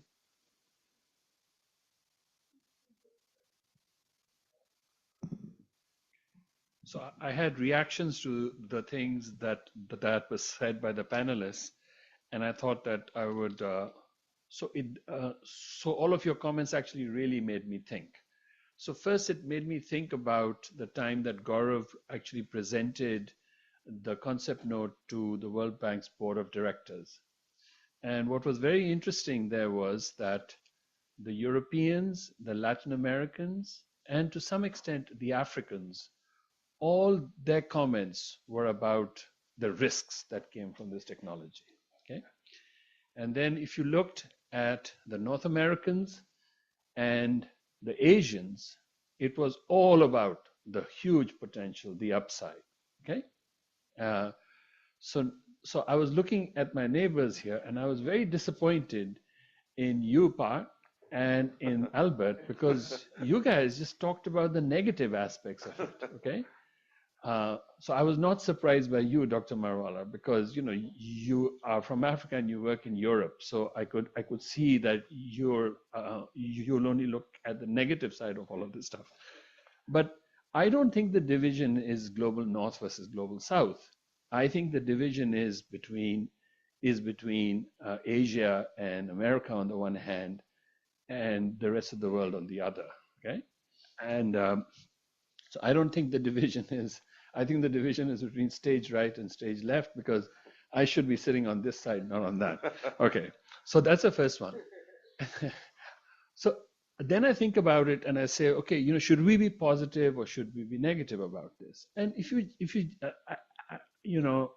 take a look at previous technologies, and let's look at the technologies that affected agriculture. So was it important that you adopted them, or did it cause a lot of problems in the sense it led to a lot of job loss? Yes, it did. Were you better off if you adopted it or if you didn't? You don't have to think of that as a theoretical question. You actually have countries today that have a lot of agricultural employment. They don't use those, they actually don't use these technologies like tractors and so on. And they are not using those technologies, not because those technologies are not available. They are freely available. It's because they don't have these other things. But these economies are the ones where you have the most hunger. You have the most people working to produce food and the most hunger, right? So obviously, it is better to adopt these technologies because your productivity in agriculture way exceeds, your scale effects way exceed the substitution effect. All right, so that's the hunger part. Then let's look at the comfort part, right? So now you're talking about consumer durables. So you have some countries that are very closed. They don't allow the import of consumer durables. Take Cuba, for example, right? Now, if you look at that country, you say, even though it is more developed than I think, they're not allowing their citizens comfort because they are keeping them from consumer. No, nobody is stopping them from actually getting these technologies. These are the air conditioners and washing machines and etc. etc. They're all there. So obviously, it's much better for you to adopt these new technologies. So now I'm thinking, all right, let's get to AI now, right? And we are talking about not about agriculture, perhaps not about manufacturing nearly as much, but about the other things, like the more tertiary related things and so on. And you say, should I be adopting these technologies and so on? So just like you're talking hunger and comfort, now you're talking about leisure, right? You're talking about free time. And somehow we think that people won't know what to do with their free time. People will love to have free time. Okay?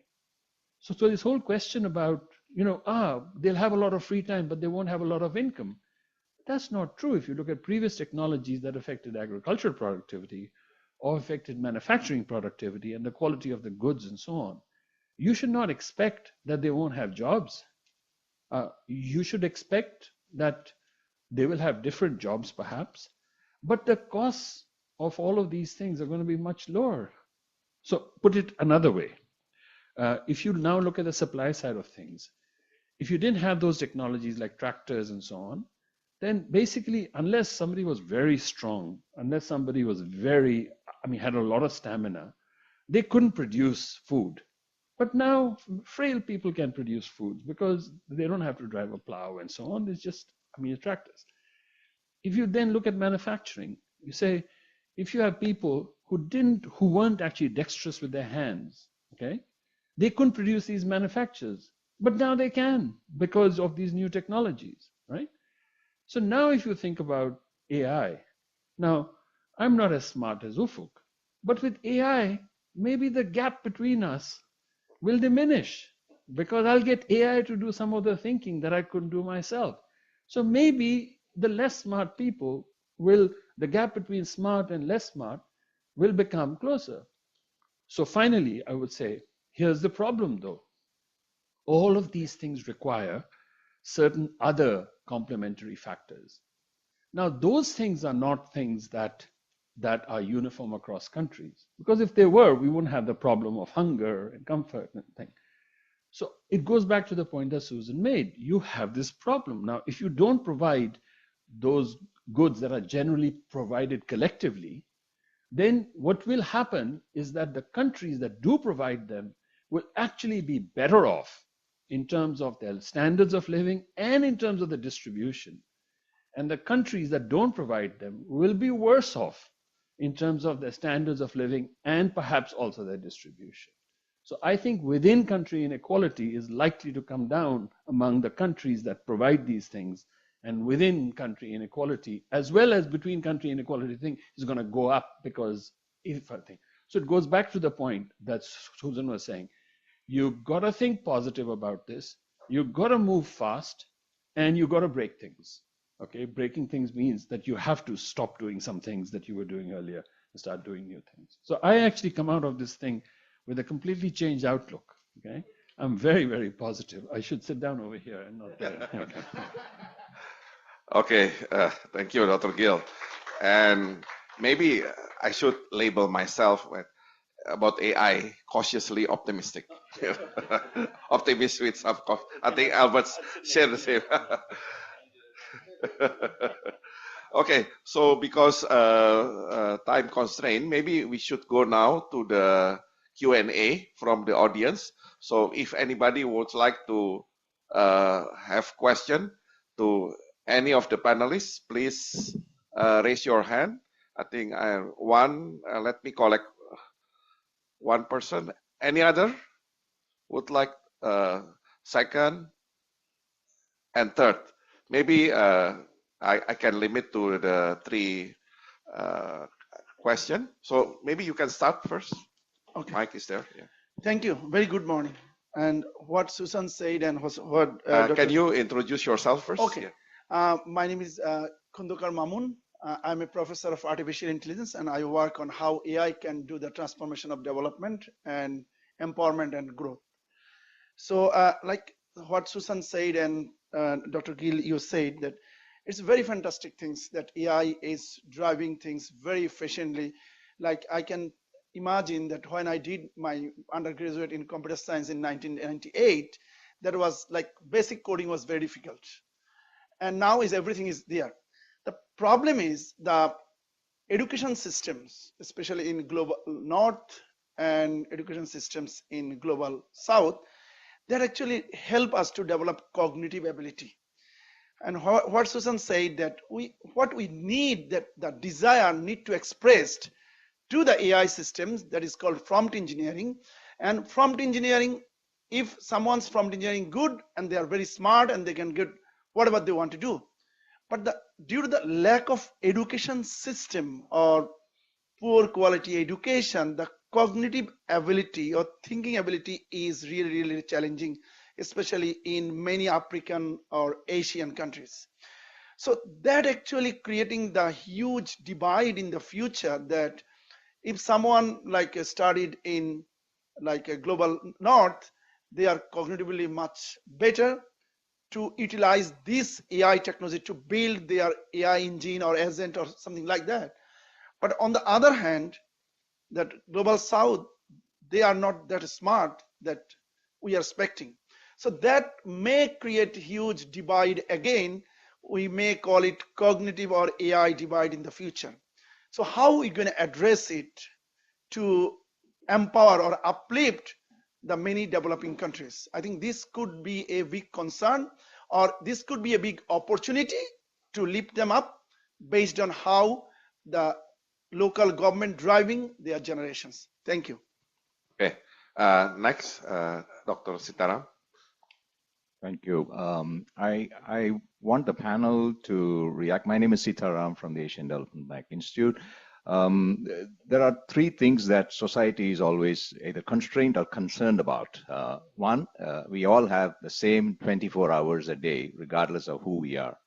I want the panel to react. Will AI make the 24 hours more efficient and useful? We already are worried with the smartphones. People have become so device dependent that they are not able to get away, and it's creating mental illness and so on.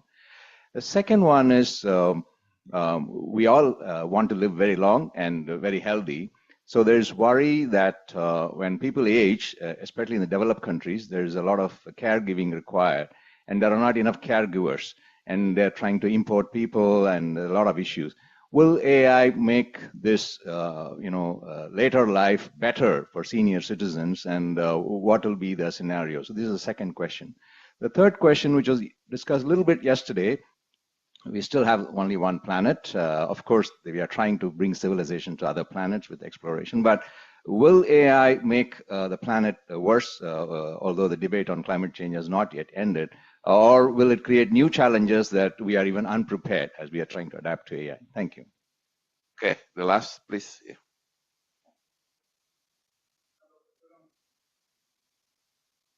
I'm Dr. Sivaramakrishnan. I'm an AI scientist and a UNESCO member for Responsible AI. My question is there any attempt going on to study the negative impact of AI in emerging economies? That's a point number 1. The second question is, we hear about the economists are a different breed and AI scientists are a different breed. And is there a way these 2 entities or 2 functionaries can work together to find solutions, whatever we are looking at now, we have been discussing? Thank you. Okay, maybe I would like to ask the panelists. Maybe Susan, you want to start?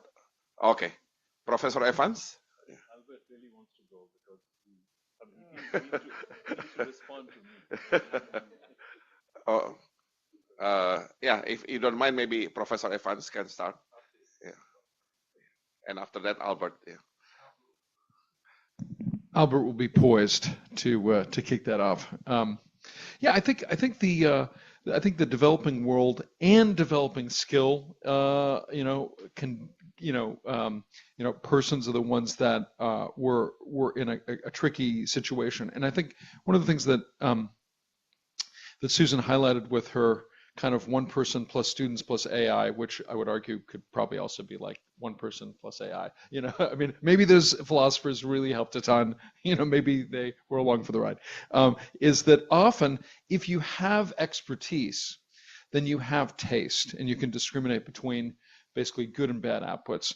And so in some ways, part of the challenge here is actually AI confidence, right? Because if you have expertise in something else, then you're in the best position to discriminate between good and bad outputs. You're in the best position to kind of provoke good and bad outputs. And so I think, there are many people in the developing world context, and people talk about AI being a young person's game, but people who are older with expertise and AI confidence, it is absolutely the best return on investment for them. And I think this is the paradox for young people growing up, is that like we want them to have AI expertise, but they don't have expertise in something else, and so they often lack the capacity to discriminate, which means they're in a no man's land. And and we're not hiring, basically because those are the easiest jobs to automate. So I think those are things that are worth considering. I think the time question is super interesting. I see more and more people becoming sock puppets for their AI. Like they have to, like they're editing the emails that were generated by the AI, they're editing, these and that reports. I think absolutely people will be more constrained by basically being transits of information that's produced by AI. And I think one of the challenges that is going to emerge that is interesting. So no one talked about, because everyone's here sober. There's the Asian Development Bank Institute and the the World Bank, but a radical vision. So going back to the kind of the Silicon Valley fantasy is that you don't like replace little pieces of governance with AI. You replace governance with AI. Like you create an objective function which is human health and environmental benefit, and it figures out what the surrogate objectives are along the way, and and then of course you create checks and balances where one AI checks another AI, and I think there will be some governance situations which do that, which explore that, and I think even in the ones that we have now, when you take a general purpose technology and you ramp it up, first you do point replacements, you replace little tasks, and then you replace functions, then you replace whole systems, and when we move up to those systems, we're going to have bad surrogates that the models are going to propose, which are going to have unintended consequences. And so I think really being able to monitor those with AI capacity in governance, like you can't govern AI without AI. And so even though that means governments are behind, they need to find ways to bring partners or relevant skills and models in-house to govern AI with AI. Anyway, those are my thoughts. Albert? By the way, I'm used to intermittent disagreeing with you. Maybe I should go up there. It's good. Yeah. All right. Okay. So, first of all, I didn't want to give the misleading impression that I'm not a technological optimist, as most economists are. So, of course, if we can get technology to be adopted and AI to be adopted, it's going to be incredibly beneficial. But I'm trying to point out the challenges in a constructive way to realize that we do need to focus on these complementary factors, and that it's more challenging for AI than even broad digitalization, which has made a lot of progress on inclusive development. But this responses to kind of comments about skill and about negative impacts on emerging markets.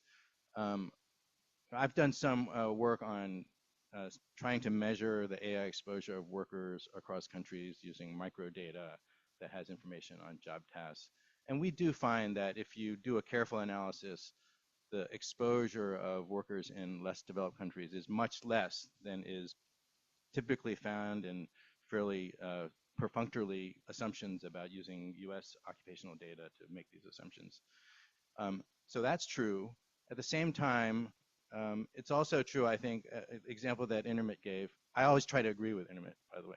And that, you know, it's still the case that if you're a college graduate, even in an emerging market country, your job could be replaced by AI. So, and I think sometimes people think that if you have a shortage of labor or certain types of labor that, oh, we'll just use AI. But, you know, that's a little bit too simplistic because the AI still could be coming in and replacing workers who have existing skills and doing specific tasks.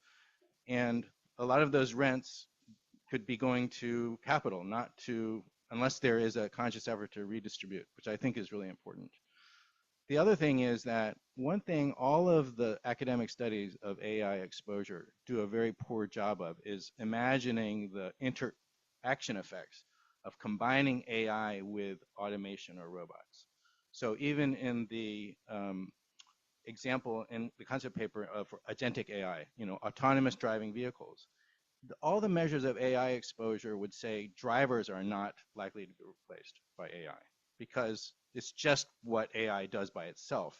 But of course, if you combine AI with a robot that looks like a human, then now the whole thing can pretty much do what many humans can do. And the robotics technology is also improving very quickly. And you can see that now, you know, in China where they're putting a lot of investment to expand autonomous. I think we're going to see it in Chinese cities very fast, lots of autonomous vehicles. And then also the robot technology is getting huge investment and adoption in China too. And you already see restaurants using a lot of robots for serving.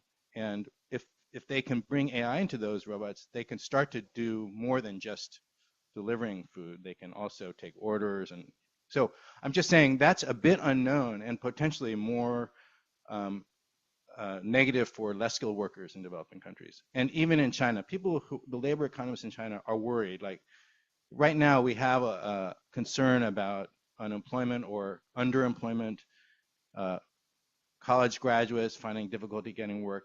Part of it is that China is in kind of some doldrums because of the housing crisis and other concerns. But so we won't know for sure, but I think most labor economists think that's contributing. And it makes sense. The government has been systematically subsidizing automation and AI and not really clearly thinking about what that means for workers. So more generally, I think regardless of what these effects are, we know that AI, given how widespread the applications are, it's going to change the nature of work. So there's going to be a need for a lot more reskilling. And you know, one thing you can do is you can use AI to help in that process. It was suggested by Susan in her talk. We launched a portal in India recently where we use machine learning and job ads to try to identify the kind of distance between occupations in terms of what you actually do in the job, so that if certain jobs are being threatened by AI or other things, you can kind of identify the other jobs that are similar, and maybe those skills would be more easily transferable. So those kind of things I think are productive and will help us prepare. But it needs, I think, more attention and more systematic effort, and definitely opportunities for kind of learning across countries and applying these tools more widely. But then I think I actually think the data so far, and we've also have some preliminary research on Chinese firms, and also the guy from Microsoft yesterday, were both making the point that it really has been the large firms that are going to gain competitively from AI because they're going to invest more in it and they're going to be more competitive. And so this could lead to less competitive outcomes. And you're going to see both across countries and within countries on this dimension that more money is going to capital. And in fact, there's a citation in the concept notes also shows that places that have more AI have lower labor income share, right? And so if you don't think about how to redistribute those resources from capital back to labor, especially dislocated labor, then I think that's a really important issue that governments need to pay attention to. Dr. Marwal. Yeah, and maybe just to come in, on that. I mean, this redistribution of resources is quite important because people have to buy things. For us to make things, there has to be an incentive, and the issue of the impact of AI on the economy should not be underestimated. I agree with you.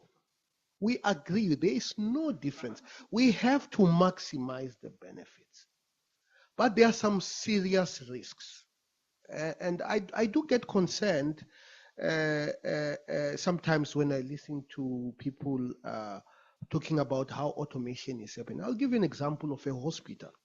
We have a doctor. We are told that an AI system is able to perform very, very well on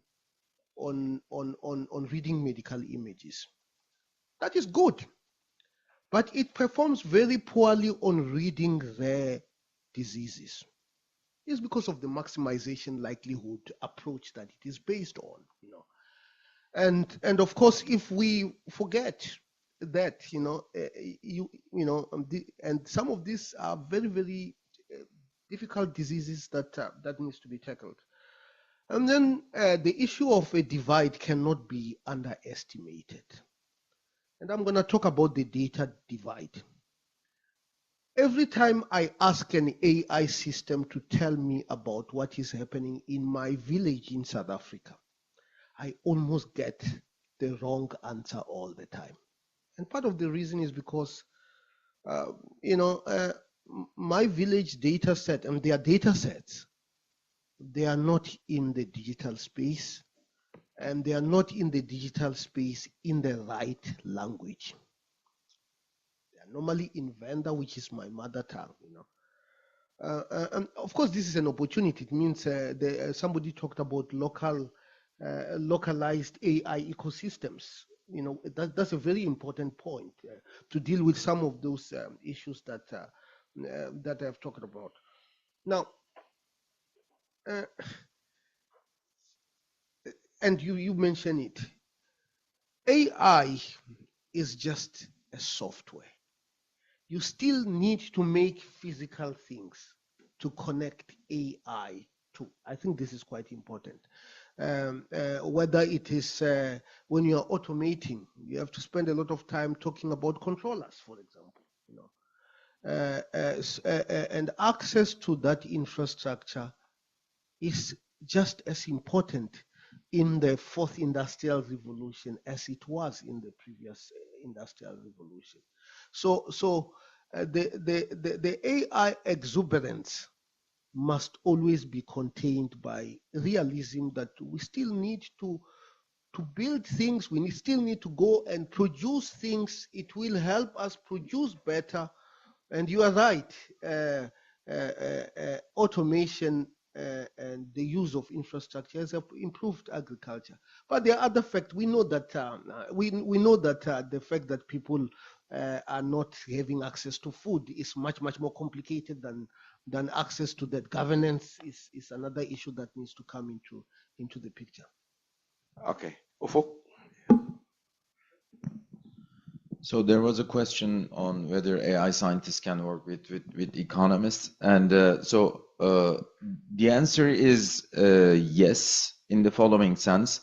So I think there are some new opportunities with AI, which is in the past, whatever the universities were producing in basic science, say Maxwell equations or Carter equations, it was taking so many iterations until they were turning into consumer products in terms of nylon or radio, right?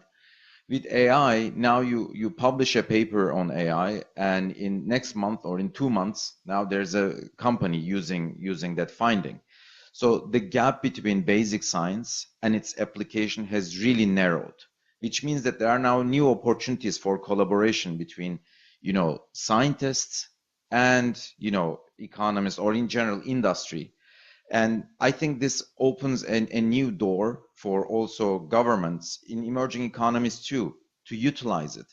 But unfortunately, typically, there was a nice expression yesterday, in emerging economies, typically, universities and industries are not coming together, and rather than creating an ecosystem, they are creating ecosystem, as you mentioned. So I completely agree with that.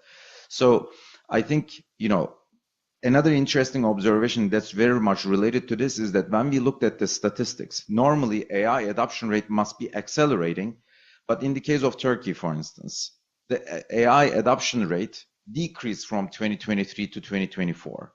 And when you ask them, what is the problem?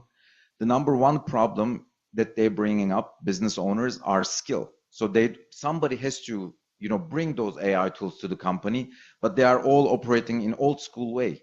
Somebody has to, bring the data of the company and somehow make it usable, for instance. So there are some new talents that are needed in the companies, but typically, the talent pool, if you don't have good players, your team cannot win the championship.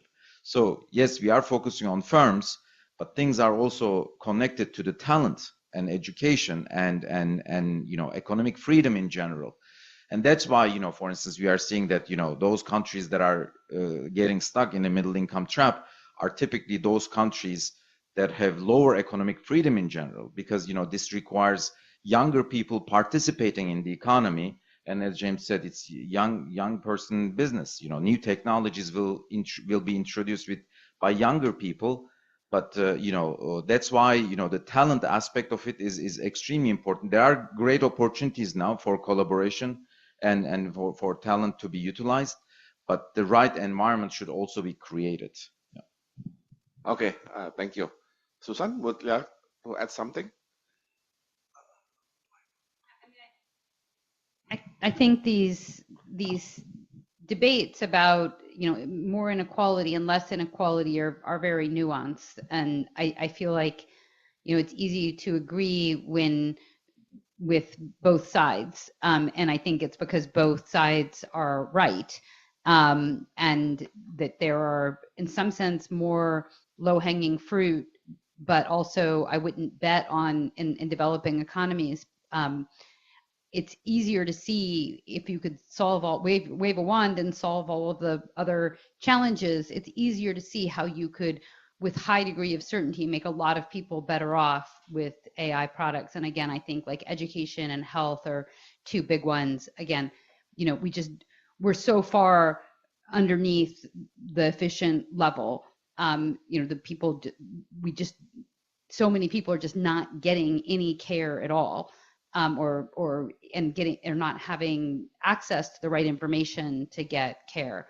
So those opportunities are huge, but yet do I think inequality will grow? I mean, it does seem that's a very big risk. And do I think that many countries will not manage to actually realize this potential to level up? Also yes. But like if I had to pick, like where would I with the most certainty be able to help the most people, I would, I think the developing world is absolutely where it's at in terms of like bang for your buck, making people better off per dollar. I don't think there's ever been a better time to spend a smaller number of dollars and make people better off, but that doesn't mean it's going to happen.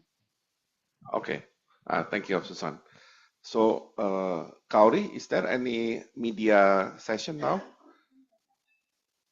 Okay, so maybe I can entertain one last question because you have raised your hand, please.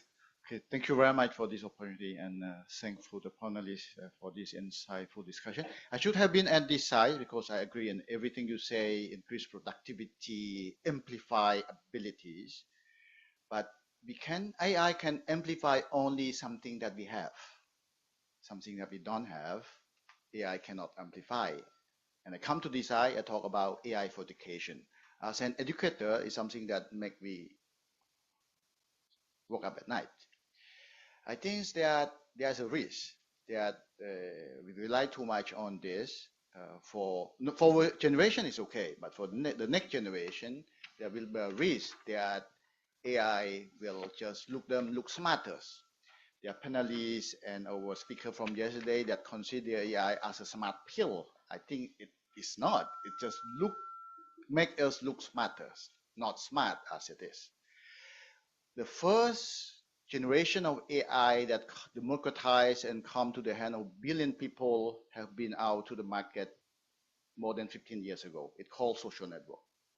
It takes us more than a decade to realize that it's dangerous for mental health of kids and young adults. And regulation start to be strengthened in many countries. And Australia start to take a very drastic regulation a few weeks ago on ban social network for kids younger than 16 years old. So at this point, that's a point I want our panelists to react. The governance should be a bit strict on AI for young adults, on education, and how we make sure that the mistake that we work with the first generation of AI, which called social media, don't reproduce again. Thank you. Okay. Maybe one of the panelists would like to give the response. I also would like to emphasize, I think, the raising issues in Southeast Asia, in which the scale of the scam has been, I think, quite extensive. So at some point, even the government feels uncomfortable with the scale of the scam that happening in some part of Southeast Asia, but the impact will be coming mostly for the big economy like Indonesia, like Thailand, and also maybe Philippines. So maybe I would like to follow up the gentleman question. Maybe somebody can give the response. Susan? Yeah, so it's a pretty challenging issue, and I think one reason in my fast and slow I put harms coming fast is that I think the social media and misinformation is just such a thing that's just so easy to do with AI, and that's already here in the fraud, and that's a huge tax on our economies, and sometimes we've just tolerated it already. We've tolerated fraud, but it may get to the point where it's intolerable. But I'm not actually that optimistic that we're going to, even if we are well-intentioned, fix these problems. Even the social media, a lot of the young people now are just peeled off into private chat groups, and it's very hard to stop that, to stop them from texting with each other, communicating with each other in various ways. And, they open up a Google Doc during school and chit chat on the Google Doc as if it's text. I mean, it's difficult to stop them when they want it. On the other hand, my kid's school doesn't let them use the phone during the day, and I think it's kind of shocking that that's not a more prevalent thing in the United States, at least, to not let the kids be on the phones during the day. So, there's but more broadly, one of the challenges is that for news and so on, you can talk about regulation in terms of quality of information, but people it's hard to keep people from talking to each other in the digital world. And there are some base challenges with what humans do when you give them this ability. And I'm not that optimistic that we're going to be able to control that well. And I think, more broadly, how do we make people feel like they're invested in their society? How do we make people feel like they're part of a community, that they want to do things, sacrifice themselves for the benefit of others? Those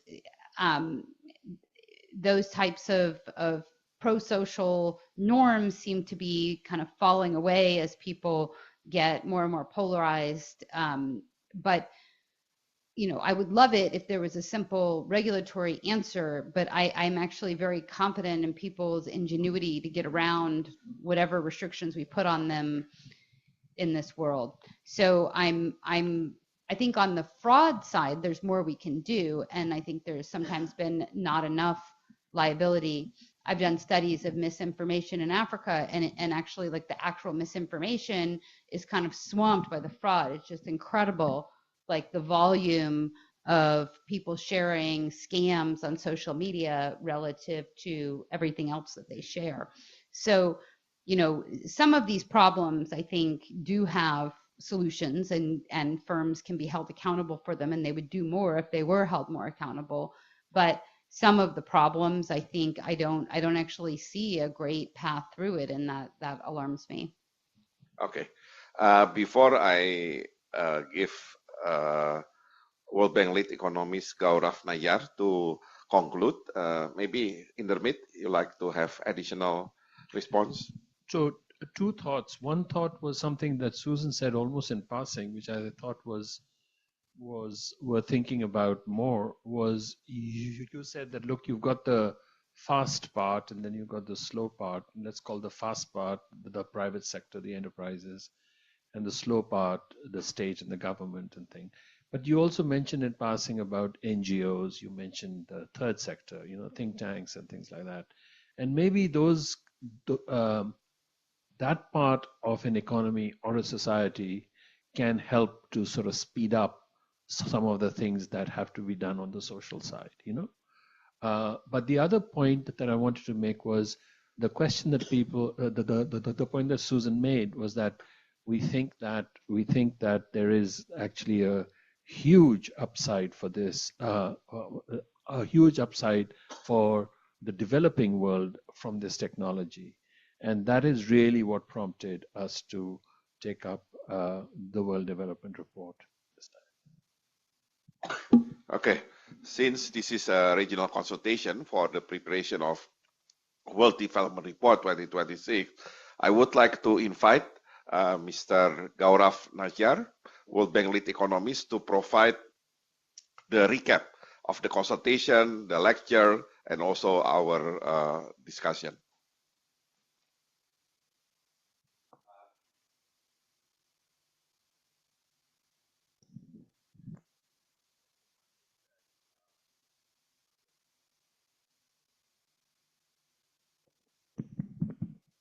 I think it's working now. I think the one thing that probably everyone on the panel and everyone sitting here would agree on is that AI is good at making summaries. So in a world free of frictions, I should not be standing here to tell you what the main takeaways are. But I guess AI adoption is not as fast as we think it might be, or we know that technology adoption in generally is not that fast.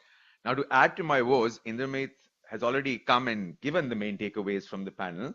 And while Indermit mentioned that he's not as smart as Ufuk, I'm not as smart as Indermit. So I won't try to summarize. I think what I'll do instead is maybe just give you 3 things that I took away, not only from this morning, but also from the discussions we had yesterday. I think with a view towards how can we write this World Development Report on AI really from a developing country perspective. And I think that's something that, we've been wrestling with for the last few months. So I think the first thing is that, yes.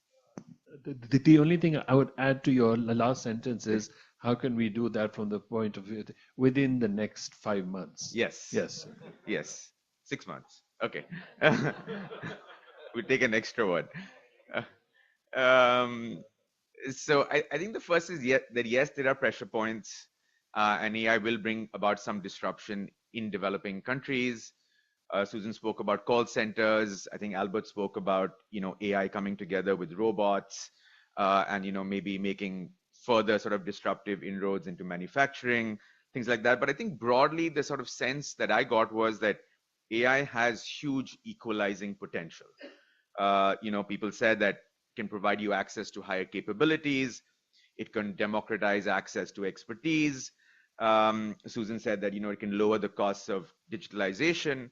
And I think that the real opportunity, or the one really big opportunity, is around public service delivery. I think that came out also, across all our discussions. I think the second point was that, yes, in principle, there is this great potential, but in practice, this potential may not be realized. And, it links to a range of barriers that might be in place. I think some are AI related barriers. So you could think about, how can governments evaluate AI solutions, AI applications? People might not have enough information on how to use AI solutions. But I think more than those barriers, like one was like a digital set of digital barriers. So everything to do with digital infrastructure. And then also many analog barriers. So I know Ufuk spoke about the fact that, if the environment to do business is not great, AI is not going to fulfill its potential. Or if governments are really bad at implementing things in general, nothing to do with AI, that could also be a problem for leveraging the potential of the technology. So I think it was this second point on this sort of set of barriers. And then finally, I think the thing that came out time and again was the fact that with AI, and this is a little different from before, is that the localizing component is important. Tailoring AI solutions to a country's context is important. And therefore, AI adoption and AI adaptation actually go hand in hand. So the better you adapt the AI solution, the higher the likelihood that it will be adopted on a larger scale. And also to Indermeet's point, I think AI on value, I think AI applications, AI adaptation can also actually help generate more value and keep that within the boundaries of countries rather than everything flowing to the sort of owners of the original frontier models. And I think also to add to that is sort of maybe the elephant in the room is that while I think, and as Susan sort of, I think ended her talk with this, is while most developing countries will not be involved in the frontier AI innovation advancement, but that doesn't mean that these countries don't have to think about what leverage they may or may not have. So to protect themselves against potential market power residing in a few companies, in a few countries, it is wise to think about what kinds of investments might be needed in some of the building blocks. And this could be a more long run process. And also thinking about how to regulate some of the complementary investments or complementary inputs to using AI as a technology. So I think these were sort of the three things that I took away. So thanks, Susan, for your talk. Thank you to all the panelists for your wisdom. Thanks to all of you for coming from near and far and participating in these consultations for the WDR. And last but not least, big thanks to ADBI for hosting us and hosting this event. So thank you. Thank you, Gaurav. I think I will give the floor back to Gauri. Actually, great panel. So thank you so much for this exciting morning, which will close our pretty much the end of this year for ADBI. So, but I will do most important job for MC group photo. So I'd like to maybe first the panelists and maybe Gaurav, if you could maybe assemble on the stage and for the panel.